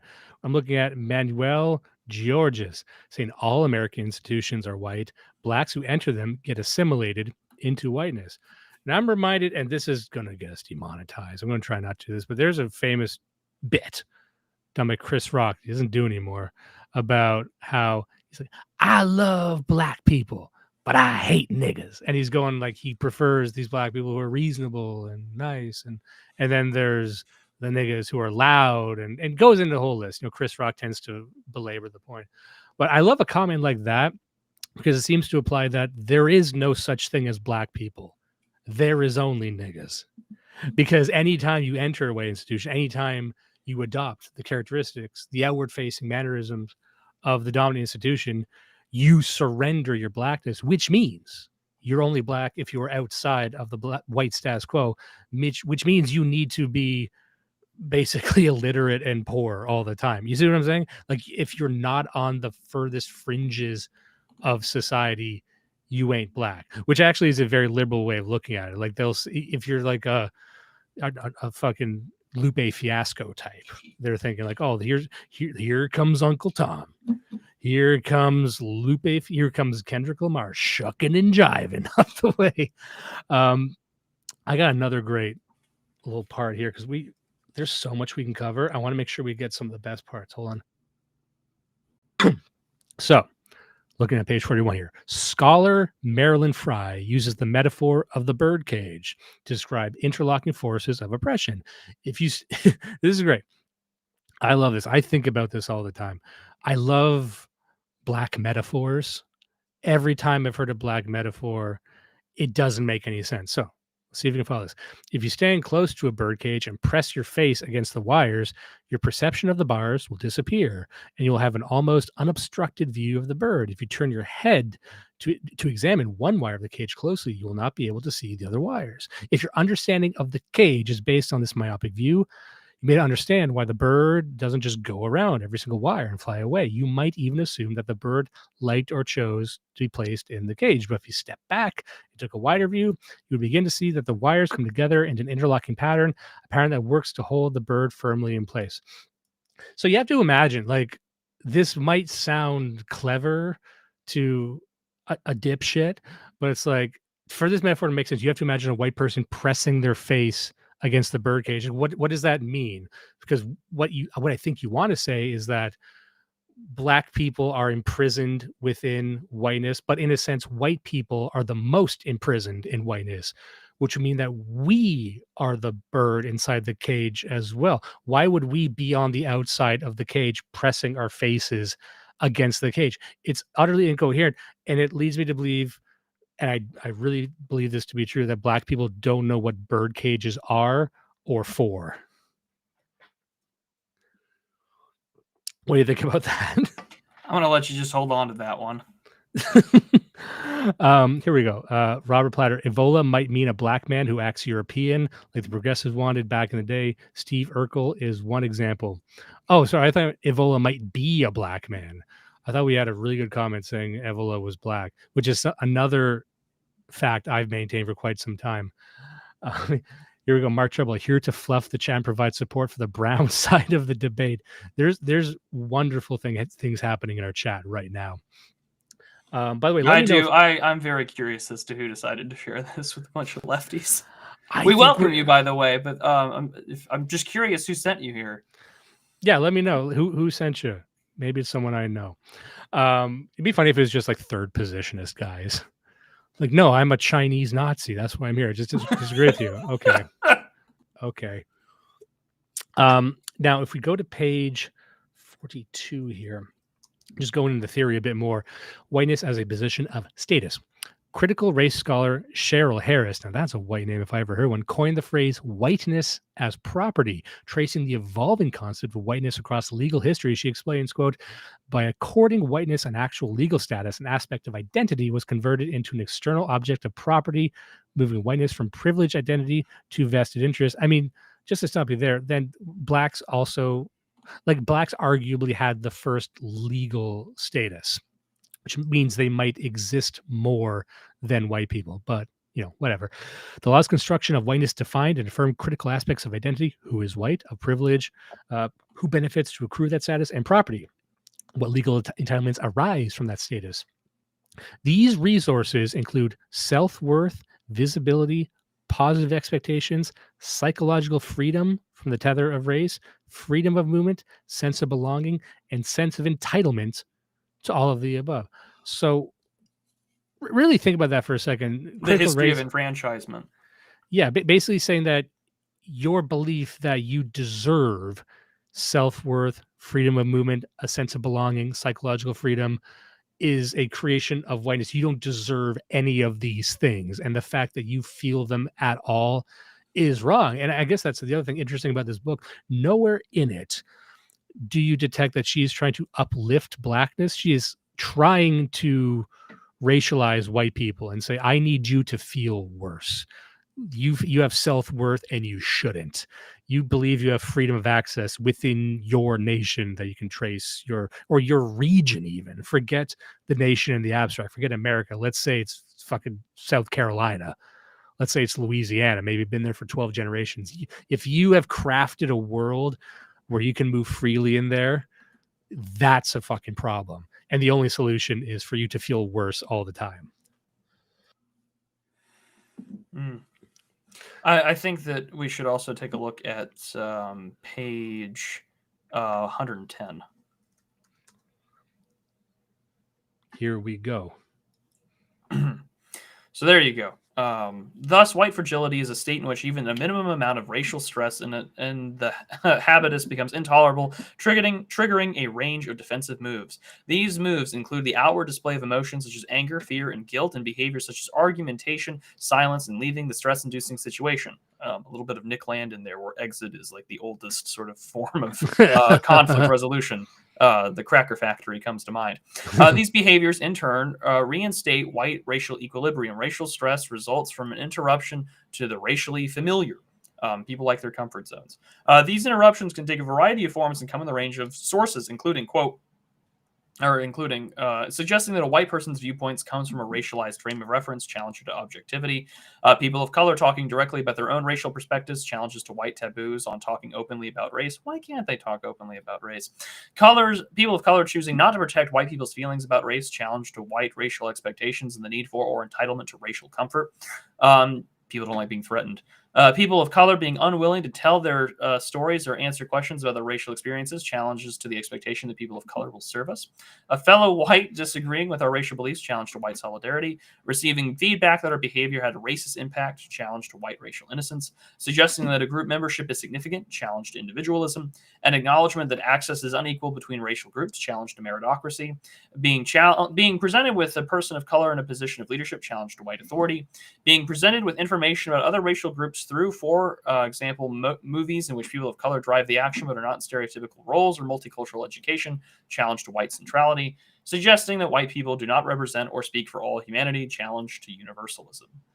Well, that last one I'm totally fine with. Challenge to universalism is good. Well, that's interesting because I'm not a universalism fan. I wonder if she's even able to approach topics like that. Like, she uses words like universalism and individualism, that will sound familiar to people in our circles. And there's many minds who have dissected these ideas and gone into the multitudinous history of them on both of our shows. I'm sure we've done that. But, I wonder if she just uses these words as a pastiche, like, does she really understand what universalism or individualism is in the same way that even Deleuze or Thomas Moynihan might? Because I get that it sounds kind of goofy when she says it, right? She's just saying, well, that's a white thing and you shouldn't do. But no, but what do you think? Do you understand universalism the same way that Marshall McLuhan might? And once again, you'll see no footnotes here. Like, you're going many pages without any citations. So, like, at no point in any of the citations is there any more robust investigation into individualism or universalism. So, anyway, let me see, just check the chat here. She's slow. Jazo Stein, she's slowly arriving in an industrial society and its consequences from the gay race communism approach. True that. I'm going to skip ahead. We are getting close to 2 hours now, so I want to make sure we get to all these parts here. I'm going to skip this. Here, page 48. Okay, so she goes here. One of the most potent ways white supremacy is You'll love this. I wonder how much I should say, or maybe I should just let the chat fill in the blanks on this one. But I'm just going to read this, and you guys autocomplete this. One of the most potent ways white supremacy is disseminated is through media representations, which have a profound impact on how we see the world. Those who write and direct films are our cultural narrators. The stories they tell shape our worldviews. Given that the majority of white people live in racial isolation, for people of color, and very few authentic cross-racial relationships, consider one statistic from the preceding list. Of the top of the top 100 top grossing films worldwide in 2016, 95 are directed by white Americans, 99 of them by men. You know what? I'm sure that list to some people would appear like these are all white individuals, but she is saying something true. Those who control the media, those who write the screenplays, those who have a hand in controlling the studios probably promulgate a very distinct racial worldview to the rest of us, and we're held captive by it. I agree with Robin DiAngelo. And that's all I'm going to say about that. What do you think about that, Prudentialist? Obviously, the media is going to be a greatest exporter of culture. I mentioned that earlier. Hollywood, TV, Netflix, etc. It's going to tell you the standards of what culture is and where culture is going. I'm waiting to see in the chat if the people how autistic some of the listeners are here. We're not going to go into it. Let's just we're going to carry on. Yeah. Here's an interesting part. I'm just going to go to page 50 because maybe we can get into ourselves a little bit here in our story. So reflect on representations, racial representations. Ask yourself, did your parents tell you that race didn't matter and that everyone was equal? She's saying this to white individuals, white women. Did they have many friends of color? If people of color did not live in your neighborhood, why didn't they? Where did they live? What images, sounds, smells do you associate with other neighborhoods? What kind of activities did you think went on there? Were you encouraged to visit these neighborhoods, or were you discouraged from visiting these neighborhoods? Now, she said this as if to imply, like her, you were never exposed to non-whites growing up, and so you lived this little cloistered existence. And as I was reading it, I started taking stock in my own life, and I'd say I had a lot of racial exposure as a child. I was not brought up in a racialized way. I wasn't really given any instruction on race whatsoever, but I went to public school and I had a whole lot of different friends. And I do remember having a couple of Indian friends growing up. And I do remember going over to their house one day when I was, Christ, how old had I been? Like 10? Elementary school. Little boy Dimes going to an Indian apartment and saying, wow, what's that smell? Not knowing, I wasn't inflicted with any sort of propaganda. I just knows, wow, this is not like my house. There's trash everywhere and it smells pungent.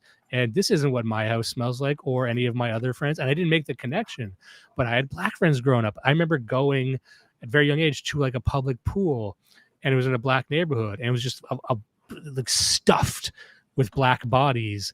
And I remember thinking, I don't want to go in there.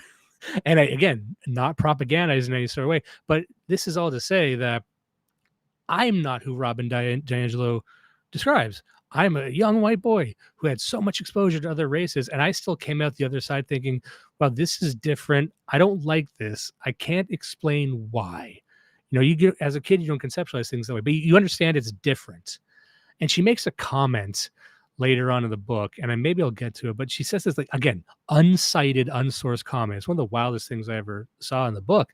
She says that white children claim that they become, they become cognizant of race at around age 5.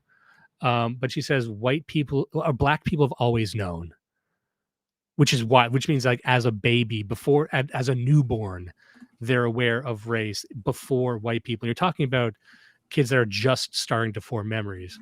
which is such like an insane thing to say.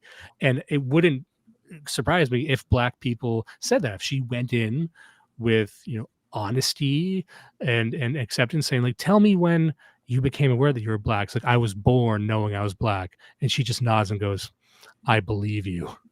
Just imagine like just unquestioned, because that's her thing. You have to just believe everything Black. Like, any Black crackhead who shows up and calls you a Yakubian, you have to smile and nod and go, yes, that makes sense. I agree. You know what I'm saying? But I was wondering, like, what if you want to get into this? Like, what were you the type of person she describes? Were you just this person who was raised in like a far-flung balcony away from all forms of race awareness? No, I mean, I didn't grow up, I don't think, in any sort of ivory tower. Although I'm the kind of person that DiAngelo would say that I still have my inherent biases and my own exposures to what I have as an expectation as a white person for the world, despite growing up as an American, as a white American minority in parts of in all sorts of parts of the country and in all sorts of parts of the world and overseas. I lived in a little town in Germany growing up as a kid, and we had a lot of Turkish neighbors, to which my German neighbors were not always happy with. To me, not knowing the dynamics between the two. I mean, I wasn't completely unaware of race. I also had, growing up as a kid, I had friends of all different backgrounds, because in the military, like, you really don't have time to really be, as a kid, like some kind of like racial separatist, because your parents all were working under the same banner and the same flag. And sort of the message that they really ingrained to you as a military brat was like, listen, yeah, some of you are of different racial backgrounds, but like, you're all Americans and you all represent your parents, your mothers and fathers who are in uniform. And if you fuck up in the world and you make a mess out in the world and the host nation that you're in, and that was the phrase that they used, was host nation, that looks bad on your parents and it looks bad on your country. And it was really more emphasis on the national identity, civic identity aspect, more so than racial. Although I definitely saw it all the time. Like some of my earliest exposures of like racism or like bad people to stay away from mainly had to deal with Romani people, or specifically like gypsies and things like that. Nothing can trigger European racism quicker than anything than talking about gypsies. And I think that American racism sometimes pales in comparison to what you see overseas in Europe. But, at the same time, like, I came of age as a teenager. I finished high school and I went to college in El Paso, Texas, in a city that is like 88 or if not more percent Hispanic, mainly of Mexican origin. Like, I understood that I was definitely an outsider there and that I was looked at as such. And I definitely understood that, like, okay, this is the game I have to play. I can read Spanish at a college level. Like, I'm quite happy reading a lot of things in the original language that it comes out in Spanish. But at the same time, like, I can't really speak it all that well to save my life, which is unfortunate. And also it didn't help that when I moved there, I knew German pretty conversationally, and all that had to get thrown out the window to learn a different language. But I knew that that's how it was. Like, I went from one foreign country to the next, and things aren't going to be the way that they are. It wasn't until I moved after. Hey, Prude, I hate to break it to you, as some I know of that makes me a Czech, racist. They may have figured this out, but hate to break it to you, there was another young man who grew up in Germany, and I don't think I need to say any more. If I recall correctly, that would be Austrian, but nice try. That's the whole, who else drank water? That's terrible. The reductio ad Hitler fallacy is very annoying, in the same way that I think DiAngelo does the appeal to cool Black people sort of attempt here. But anyways, it wasn't, it's funny because like the real time where I really felt like any sense of like racial like discomfort in the way that DiAngelo describes it was when Barack Obama was running for office, and the Black kids on the bus had made it very clear that like, this is the way that we're doing it. This is our way to get back at you. Just talking about like white people in quote unquote the system. And I was like, well, that's particularly strange because, like, again, it's that appeal to meritocracy. It's like, well, Barack Obama's barely been a senator, got elected in like 2006. And after that, he only got really famous in 2004. Like, he doesn't seem all that qualified in foreign policy. But like, no, it got reduced down to an us versus them. And for someone who isn't really exposed to that, because you have these sort of civic, meritocratic, egalitarian ideas that you can argue are definitely white, being challenged, like, yeah, it's going to cause discomfort because it's tribal, high in-group preference versus sort of this like civic Rodney King-esque can we all get along thing. And when those two clash, we kind of know which one wins. And it's the more collective brute force effort over, the trying to play nice. Absolutely. You mentioned Obama there, and it reminded me of a comment she made in the book, just referring to Obama, saying that you would think that electing a black man might have addressed racial concerns. However, he was subjected to racial abuse that I've never seen before. And I yelled at the screen, lies. Because some people might not be old enough to remember when, Obama was elected. I'm an old chunk of coal, so I remember. You might not recall, they called George W. Bush a smelly monkey for 8 years. For 8 solid years. The entire time, they just depicted him as like a dumb, turd-throwing chimpanzee in almost every political cartoon I ever saw. And then Obama took office, and the only thing I ever saw was that he was depicted as the Joker, which was cool. They made him look like a cool, evil clown. That was literally it. That was the only thing that happened. And then they said, I don't like this guy's birth certificate, and they were right. Every criticism against Barack Obama was very. If you were white, you were very careful about what you said. Whereas, like, these were people that were openly saying George Bush should be raped to death for, again, 8 full years. That was just normal. Here's another dumb thing this stupid fucking bitch said. I'm going to page 66. I just want to shine some light on some silly claims. So, page 66. I may feel inadequate in light of my age or weight, telling on yourself, but I will belong racially. For example, in 2017, singer Rihanna introduced a makeup line for women of all skin colors. Gratitude from women of color poured in. Many of their tweets included the exclamation, finally. These are tweets I have never needed to send.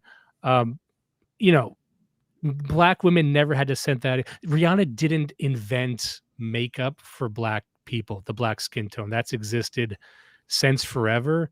That's just a nonsense thing. That's just like, what the fuck are you talking about? Yeah, black women couldn't wear makeup until like 2017. How are you an academic and you write something like that? That's what you get when you actually just believe black people. They just say, like, finally, they make makeup for me. Like, have you gone to a store? What's a store? Like, they've never walked down a fucking store aisle before. And you're thinking, you know what? That's white people's fault. Well, the argument that you're going to run into is that, again, the default is white. And that if you're not being represented, this causes harms, and that this causes the way that it is. And this will be the argument. It's like, well, when you're so used to being on top that, representation or anything that seems like equality, it's going to feel like oppression. And I would argue that that's probably actually true, that when you're used to being the majority and that's being whittled away and so on and so forth, it's going to feel oppressive and it's going to feel bad. The issue is that I don't think that even if you got to some state of magical, like, multicultural, multiracial coexistence equilibrium, as I mentioned earlier with elections and with politicking and racial patronage groups, it's not going to be, a kumbaya. I mean, things are very much explicitly written, especially by a lot of black liberation writers in the 50s and 60s, that these things are predicated on an animus and a motivation of revenge. Absolutely. You want to get to more of Robin DiAngelo doing it wrong? Here we go. This is the part this is worth it just for the entire book, because so much of it is this. Here we go. Page 67. For example, I was invited to the retirement party of a white friend. The party was a potluck picnic held in a public park. As I walked down the slope towards the picnic shelters, I noticed 2 parties going on side by side. One gathering was primarily composed of white people, and the other appeared to be all black people. I experienced a sense of disequilibrium as I approached and had to choose which party was my friend's. I felt a mild sense of anxiety as I considered that I might have to enter the all-black group. Then mild relief as I realized that my friend was in the other group. This relief was amplified as I thought that I might have mistakenly walked over to the black party. George Zimmerman would not have stopped me as I walked through the gated suburban neighborhood. There's a lot to unpack there, but maybe in another life, maybe if we caught her early, she could have been, talking at an American Renaissance conference, just her describing the sheer panic. just washing over her. She thought she might need to hang out with black people in a public park. And then her saying, you know what? This is white America's problem. And you notice real quick how where James Lindsay and others like him might say, DiAngelo's points here sound so similar to the quote unquote woke right. Yeah, I like that everyone's woke now. James Lindsay really is unifying America, calling everyone a race hustler communist. Not only we're all literally communists according to James Lindsay. Trump really pulled it off.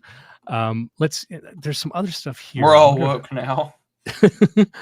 And here's another part where she projects a bit of herself onto everyone else. So scroll down here. For upwardly mobile whites from the lower classes, reaching toward the most valuable places in society usually means leaving friends and neighbors of color behind. For example, I grew up urban and poor and lived in apartment buildings in crowded, rental-based neighborhoods. In my childhood, there were many people of color around me. I just really wanted to soak this next part in. But I knew that if I was to improve my life, I would not stay in these neighborhoods. Upward mobility would take me to whiter places, and it has. I did not maintain those early relationships with people of color, and no one who guided me encouraged me to do so. Just like that could be just if you read one thing from the book, maybe that could be it, which is that here, Robin DiAngelo didn't have black friends growing up. And she thinks that because no one told her that she should, that society is broken. Like you would think she would just even by accident, have one single, maybe she had a black best friend growing up. Maybe she goes back to visit the old neighborhood. She never even went back to fucking visit. She wouldn't even call them acquaintances. Again, like she could be on red ice next week if she wanted to. If she cut all the things where white people should die, most of this would fit pretty neatly within the zeitgeist currently. Potentially, yeah, sure would for a certain subset of the right. And here's where we get to the fragility part. I'm jumping ahead to page 83 here. Within this paradigm, to suggest that I am racist is to deliver a deep moral blow, a kind of character assassination. Having received this blow, I must defend my character, and that is where all my energy will go to deflecting the charge rather than reflecting on my behavior. In this way, the good-bad binary makes it nearly impossible to talk to white people about racism, what it is, how it shapes all of us, and the inevitable ways that we're conditioned to participate in it. We cannot discuss these dynamics or see ourselves within them. We cannot stop participating in racism. And this is a theme she returns to a lot in the book, and I don't know really how to square this, where she says, okay, white people believe in this thing called good and bad, and exists as a binary. They believe racism is bad, so they don't want to be racist. So if you call them racist, they will think that they are bad, and then they will fight to defend themselves. However, this entire book is her saying that white people are bad and racist. So she's trying to break you from the good-bad dichotomy while encouraging you to live on the bad section of that dichotomy permanently. So, like, again, once she's holding these two incongruent things, that you should stop believing in the good-bad dichotomy, but believe in badness so much that you believe you're always bad forever, because there's no way for you as a white person to break out of the prison of being bad. And to build off of what we were talking about with the last book that we covered on this series, with respects to anti-Oedipus, the de-individuated person, right? If we were to look at this and in that context, like, not only do we have to go further than, say, the Marxist way, we actually have to break down the structure. Well, what are you left with if the structures of your sort of worldview, of your desire to be producing, to be making, to be building, to exist, what is left of that? And it sort of raises an interesting question as to, like, do we want sort of like the white frame of mind to be sort of like, a way of death in terms of like being a body without organs, and then in turn sort of now, floating in sort of this peritoneal, cavity of organs that do exist, that are usually more in-group cultivated ethnic cultures. Things to just, I'm thinking out loud, but I'm just noticing that there's a particular dichotomy where it's like, you have to be mindful of others. And it's like, well, on one hand, I totally get that, because I think every other person on earth, and white people included, know that they have to be mindful and to navigate different cultural mores, because it's been built in our societies as long as I've been alive. And at the same time, I think that it's also particularly interesting that it's never enough. And there's never a question where this book really just tells you that it has to be interrogated and that fragility has to be challenged. And then this is a way for white people to understand themselves, but also she acts kind of as an ambassador to say, well, this is why white people have such a hard time talking about it. And to me, it just seems like the reason why they have such a hard time talking about it is because you are challenging the basic assumptions in which they live and expect to live. And apparently that's just an innately wrong and bad in these viewpoints, despite the fact that historically that has always been the case in the United States. And now that isn't the case, or won't be the case for much longer, that, it feels like a very veiled threat, but it's not so veiled. Absolutely. Before I respond to that, I just want to mention Ozark. He was saying Red Ice is great, learned a lot. They were proven right and stuff. When I mention Red Ice or American Renaissance, I'm not saying they're bad. I'm speaking for myself here. I'm not trying to say anything about Prudentialists' tastes in media, but speaking for myself, I'm not saying either of those are bad. I'm just saying that if you tweak a couple of things, just like with Anti-Oedipus, their founding principles and where they give the agency to the problem could fit nicely there if you just tweak some of her conclusions. So I don't want it to be seen as I'm fucking throwing daggers at them. But yeah, one thing that sprung to mind as you were saying that, Prude, is that, white people, especially in America, have been insanely tolerant of other races. The example I always give is like, I mean, have you ever, for generations, we've been dealing with Chinese food restaurants, and up until like 5 years ago, no Chinese person tried to get good at English. And in a sense, and we're always being corrected if we don't pronounce someone's name properly and go, oh, stupid me, butter tongue. But you're dealing with people who like butcher the English language every single day. And you're like, yeah, well, it's hard. I mean, we're always meeting people halfway on everything. And to the point where we're meeting them when they're hostile to us and saying, you know what, I understand it. And that's really what the white people in these instances are doing. Like there's cases in this book of women who are at these workshops saying, you know what, I have some racial biases. I want to fix them. Maybe I am racist. Maybe white people are racist. And that's still not enough for her. And that's the message of this book. And like you said, that's where we're at now, where we have conceded so much and the demands have not lessened at all. And it's become more and more hostile and less reasonable until we arrive here, which is saying that, you know what, maybe you should just fucking kill yourself. And how are you going to negotiate with that? What am I supposed to do when Tim Wise is on CNN, when Robin DiAngelo is doing a tour of, on the media saying that more white people should kill themselves, which would not be tolerated. And the fact that we tolerate that at all is mind-blowing. The fact that this book has a publisher is fucking mind-blowing. And there's white people right now who have libraries full of this stuff and say, yep, you know what? I guess I am the worst. But there is a distinct white behavior set where you read all this stuff and you take it and you're like, yep, but I'm going to change nothing about my life. I think that frustrates people like Robin DiAngelo. Like a white liberal could read this book and say, yeah, you know what? We should do more, and then just go skiing. That's what makes me happy about a book like this, which is she gets to live her entire life watching these shitlibs change not a single thing. They're still going to secretly try and live in a ski lodge as many months out of the year as they can.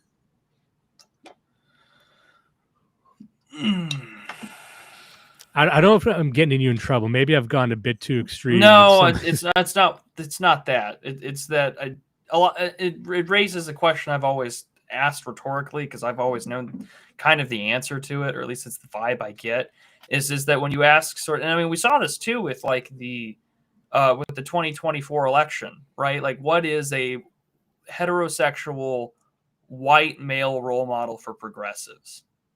Your answer was supposed to be Tim Walz. Your answer was supposed to be Harry Sisson. Your answer was supposed to be the Dean Martin guy from the Zoomer TikToker or whatever. They were supposed to be sexy. They were supposed to be sex symbols. That was so funny. They were supposed to be, like white people tacos. These very derogatory white racial stereotypes that are the expectation going forward to be the bumbling TV dad. And again, that seems like a caricature. And that seems awful. And that seems like an existence that is below anybody's dignity. And again, I kind of find it funny. Like, you get rid of these historical caricatures or stereotypes. So you get rid of Aunt Jemima, for example. Well, Aunt Jemima's gone, but okay. What was she replaced with? Like, what proud black mascot replaced her? There wasn't one. She was just erased. So a cultural aspect of black history removed. Even though, yes, the history of the mammy is long and colored and checkered of history. It's colored, all right. Well, yeah, poor choice of words. But like it's checkered in the past of servant, and then of course with respects to slavery and whatnot. But again, gone. And what gets replaced? I think something a little more kitschy, something that's a little less authentic. But again, those are my white expectations. But we've got a comment here that came by twice. I think maybe this is something you might want to just quickly answer because maybe you have an opinion on this. Chris Hassler, Prude and Dimes, who is worse in your view, James Lindsay or William F? I assume he means Buckley and not Buckle, but well, James isn't a former spook, and there's no such thing as a former spook. So I'm going to just argue Buckley, just because Buckley worked for intelligence. Yeah, I mean, I just don't like James. Like, who's worse, by who can do more damage or did more damage, or who you would like? Maybe the answer is like, who would you like to see frozen in a quick freezer and then taken out and just smashed to smithereens, not in a gory way, but in like a Looney Tunes way. So, like, for me, it's James Lindsay. I don't know if I would like to see, a piano dropped on William F. Buckley, and then I pick him up and he's all flat, and then I take him, I spin him around, and I look and find the nearest roof and go woof, and just chuck him. Just chuck him right on a roof. Now that's James Lindsay. Tell us how you really feel. Well, how can you be mad at that? How is that actionable? How is that demonetizable? I ask you. So I know we're getting up to over 2 hours now, so we can probably start. Call it there. I'm trying to see if there's one last thing. See if I can wrap this up here. I think that one of the things that you should look at is the last section that I would recommend reading would actually be towards the end, and it would be chapter 10, page 126. Just these 1 through 11. Oh, here we go. Yeah. Here we go. So, by the way, Syllabus says, "Have a good night, Prudentialist," and everyone. He's sick. I tell you what, I'm sick. I'm sick of I'm sick of racism. I'm so diseased with racism. Here it is. Just on outrage. Outrage at the suggestion of racism is followed by righteous indignation about the manner in which the feedback was given. After years of working with my fellow whites, I have discovered, as I am sure have countless people of color, a set of unspoken rules for how to give white people feedback on our inevitable and often unconscious racist assumptions and patterns. I have found that assumptions and patterns. Excuse me, I'm just a statistics appreciator. I have found that the only way to give feedback without triggering white fragility is to not give it at all. Thus, the first rule is cardinal. Do not give me feedback on my racism under any circumstances. If you insist on breaking this cardinal rule, then you must follow the other rules, and there are 10 of them. Number 2, proper tone is crucial. Feedback must be given calmly. If any emotion is displayed, the feedback is invalid and can be dismissed.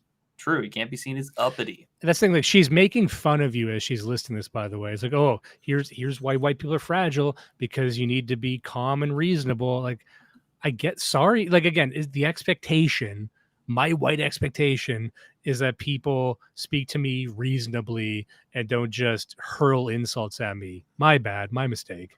Carrying on here. 3, there must be trust between us. You must trust that I am in no way racist, and before you can give me feedback on my racism.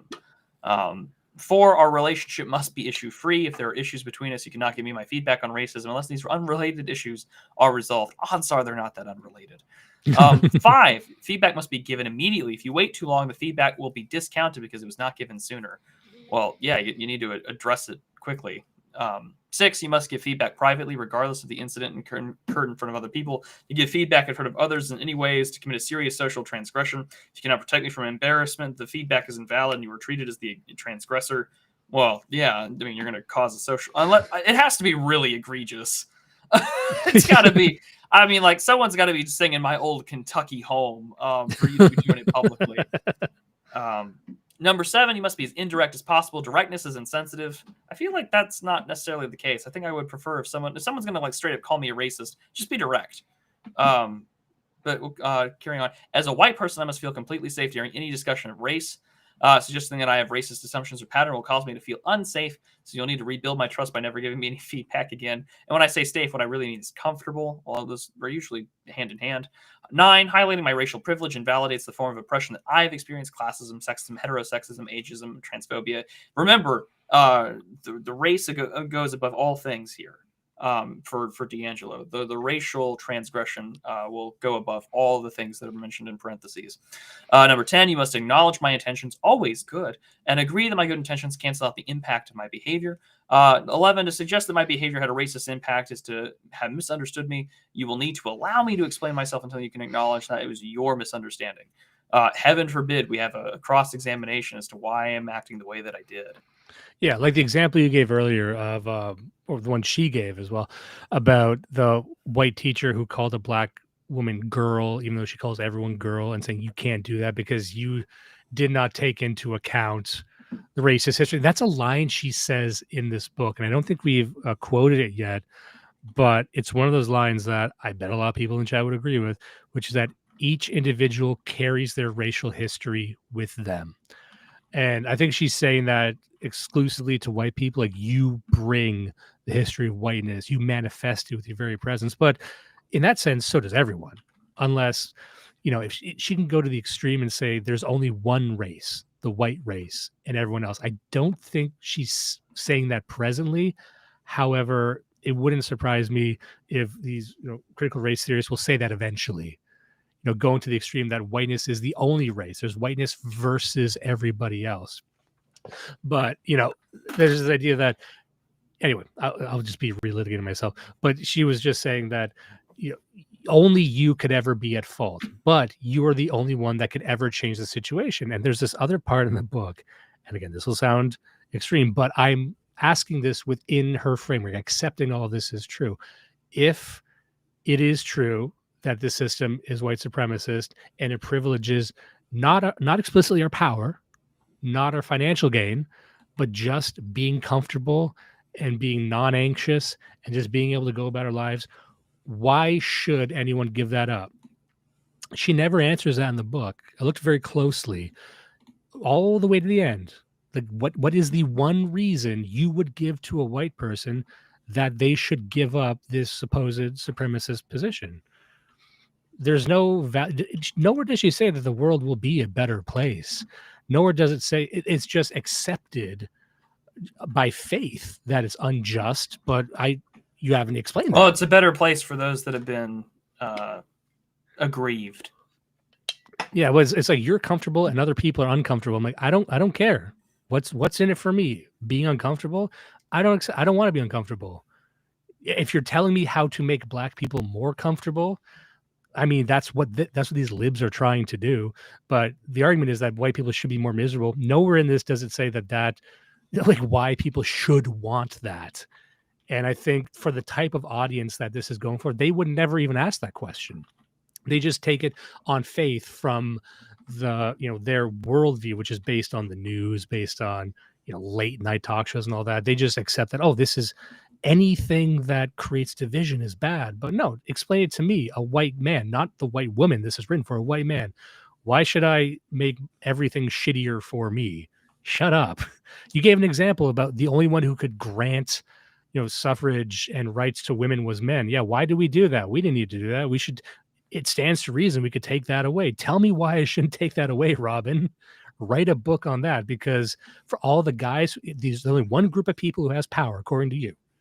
According to you, it's white men. You decided to not write the book towards white men. You decided to write it at the fucking mirror, you dumb bitch. But it convinced me I should give you anything. Fail. Sorry. Turns out I want to take all your rights tomorrow. What now? What now, weird lady? Weird lady. There's this fucking great thing. I know we got to go into, but I really wanted to get to this. Yeah. And I didn't have this written down, but I'm just going to paraphrase it. I thought about this a lot. She ends the book by describing an instance where she was racist, right? And maybe we talked about this. I don't think we did. She was meeting with, I believe, the dean of a college, and she had her two helpers with her because, of course, Robin DiAngelo, she's in the lead, but she's got her black sidekicks, of course. And then she's explaining to this client everything about how difficult it was in these room full of white people. And she gestured to one of her aides, her sidekicks, and says, "Oh, I think the white people were just scared of her hair." And just imagine her saying that as if it's a joke, right? A joke she thought she could tell because it was making fun of white people. Then later on, the black woman, her employee, basically confronted her and said, "Well, that was an inappropriate thing you said." And even me, as extreme and radical as I am, I read that and I said, "Jesus Christ, that's a racist." Like if I were in that position, I would be like, "Damn, woman, like you fucking live like this." Like that would, like, if there's one thing I know about this, is like, don't make fun of a black bitch's hair. That's the one thing you don't do. And you're the least racist person in the world did a day one error like that. But it just stands to reason that there's something inside of her that doesn't, it seems like she doesn't really believe any of this. She's making mistakes that a fucking Nazi wouldn't make. You see what I'm saying? And then she's being like talked down to and interrogated by her own people. She's like, "Oh my God, I had no idea. I hadn't considered it." I'm like, you hadn't fucking considered it? This is all you think about. It's fucking wild to live in Robin DiAngelo's head. And then she's explained that. It's like, no, that's a mistake anyone can make. No, it's not. No, it's not. Fucking, Jared Taylor wouldn't make that mistake. He wouldn't know. But I guess he's not the expert on being white, right? Well, I think that the most telling passage out of all of this, because we were asking, because the question is never, it's never enough, and she says it here at the end. Page 150. "Because I am seen as somewhat more racially aware than other whites, other people of color will often give me a pass. While this is certainly more comfortable for me, it doesn't hold me accountable or support my racial growth. I ask my friends of color to trust that I can handle their feedback, and then it's on me to demonstrate myself as worthy of that trust. Although I recognize the risk it takes, I would not have my current awareness if people of color had chosen to protect my feelings. Since my learning will never be finished, neither will the need to hold me accountable." Never ends. I think she really wants more black friends. Like when I read that, it's like the only way I can get better is if more black people hang out with me and tell me what I'm doing wrong. Like that's it. Like your learning's never finished. So you could, like, apparently you can't do it yourself. Apparently Robin DiAngelo, the expert on being anti-white, doesn't fucking know how to do it herself. So she needs to hire, I don't know, literally any hood rat could tell her just that she's saying bad things. Anyway, I know we gotta get going, so we're over 2 hours. I know we got some super chats here. Did you have access to those? Did you want to get to those? There were a couple. There was one from Robert Weisenfeld, who had said "spectrum of whiteness," and he says, "It's me." Very true, Mr. Weisenfeld. Very true. Maddie I says, "There is a pamphlet called," I'm not even sure if I want to be able to read that. It is called "The Delectable Negro," and it is about the intersection of blackness and cannibalism in media. And apparently this is very real. It was by Vincent Woodward, originally I was hoping to be a cookbook. No, it explores the homoeroticism in both literal and figurative acts of human cannibalism that occurred during slavery in the United States. Woodward, apparently he draws on the Works Progress Administration's advertisement for runaway slaves, the treatment of Nat Turner, whose flesh was turned into medicinal grease. Woodward died in 2008 and never saw this book published. However, it did win a Lambda Literary Award for LGBT studies, and that is because he received, it's because he died due to complications from HIV/AIDS. Interesting. Okay, well, there you go. So those are the super chats that I had. So we appreciate it. I don't think I'm going to read that in the same way that the word the lovely F slur has been turned into apparently a discipline of academic study. But who was the guy who did that buck breaking documentary? That would be what's his name? Tariq Nasheed. Tariq Nasheed. When I heard about, I've seen that, by the way. Hell of a. I want to accuse him of being a closeted case, but it's a very interesting way in which he's simply saying that like homosexuality is a weapon to like weaken black men, and he blames white people for it. But I mean, like, it would be a take that I'm actually not disagreeable to, because like you look at what Hollywood is doing, although Hollywood white people, like you look at what they're doing to like blacks and like dresses and everything like that. It's like, no, like he's right. He's somewhat on target. Well, no, really what's interesting, Tariq Nasheed, and we covered that on the show too. Not only that, we did a live viewing of it, and that's why that clip is only available on Odyssey. But what's interesting about that is he's taking the phenomena of black men wearing dresses and blaming that on white people, which is to say that one might think that he's saying that, oh, whites raped black people and that was a punishment. No, he's blaming the tendency for blacks to be so gay.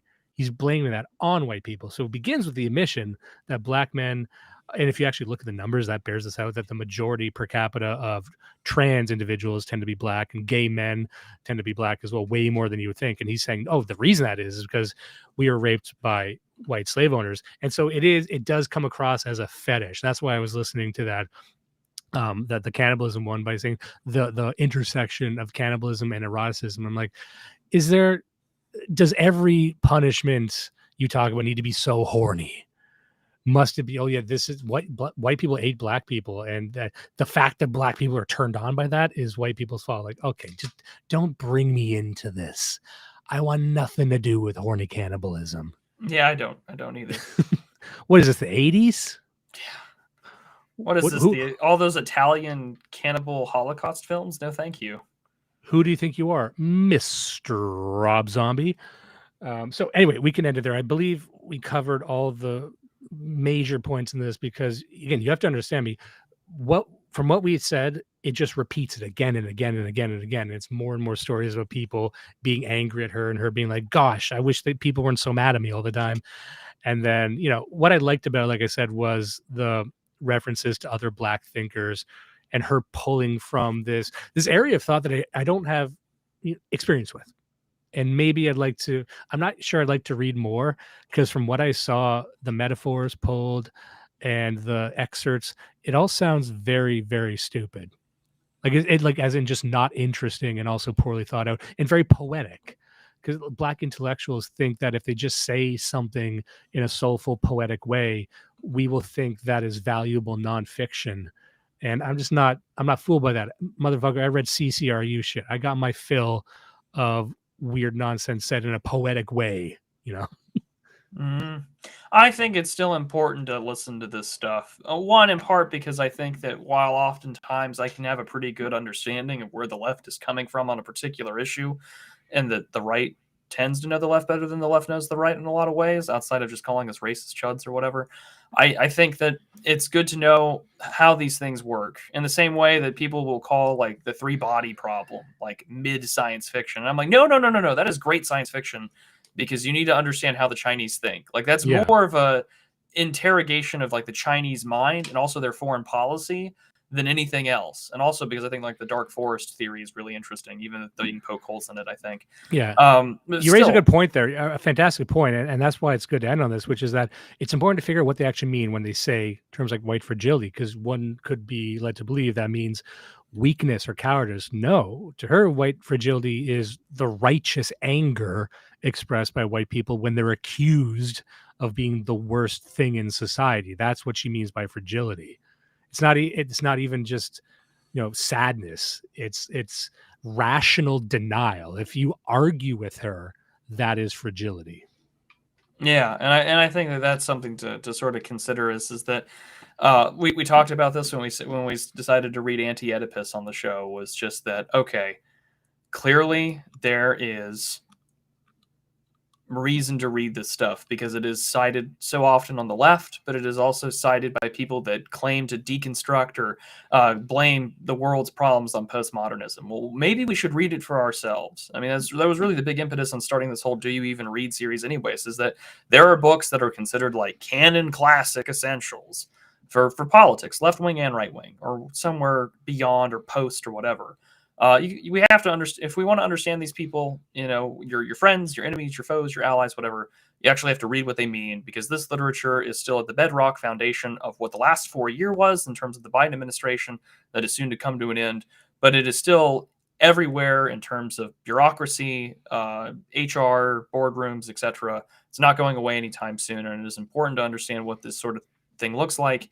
And as we just saw at the end of this book, there's no real conclusion to it. So the revolution is never ending for these people. And that's an important thing to consider when looking at our politics. Yeah. And according to the experts, the people who are authorities on this, if you're a white, you are racist, and there's no escaping it. So after you're done reading this book, you might come away with the conclusion that you shouldn't even try, because according to her, it's impossible. Work as hard as you might your entire life. The only way to exit the original sin of whiteness is death. And she doesn't say that outright, but it's very easy to reach that interpretation if you actually take this seriously. And I think, I don't know if the Tariq Nasheeds and the Ibrahim X-Kendis say that outright, but I think she's trying to win at being anti-racism, so she will say, just like Tim Wise is another character who just is very open about his genocidal intent. Anyway, I know we got to get going now. I just want to say thank you so much, everyone, for tuning in. I had a phenomenal time. I really loved reading this. I really loved discussing it as well. I hope everyone else enjoyed listening to it. And we're going to find out how far and wide this stream went, because we've had some interesting chats come through. Yeah, certainly. I'm a little curious as to where it went, but nevertheless, we'll be back. We're going to talk about which book we're going to cover next. We've got quite a few options. This was definitely going to be a one-off episode for this text, because again, it's only like 169 pages on PDF. You can read this in a short sitting if you're really interested. I would recommend the bibliography if you want to know more of how DiAngelo came to these conclusions, as well as some of the names that she cites in her acknowledgments for her equity advisors and the rest. So again, this is a whole industry, multi-million-dollar industry, well worth looking into, well worth researching. But the next book we cover will probably be a two-parter, depending on which one we select. But we'll be back before you know it with another episode of Do You Even Read? And thank you for tuning into our fun little episode kicking off 2020.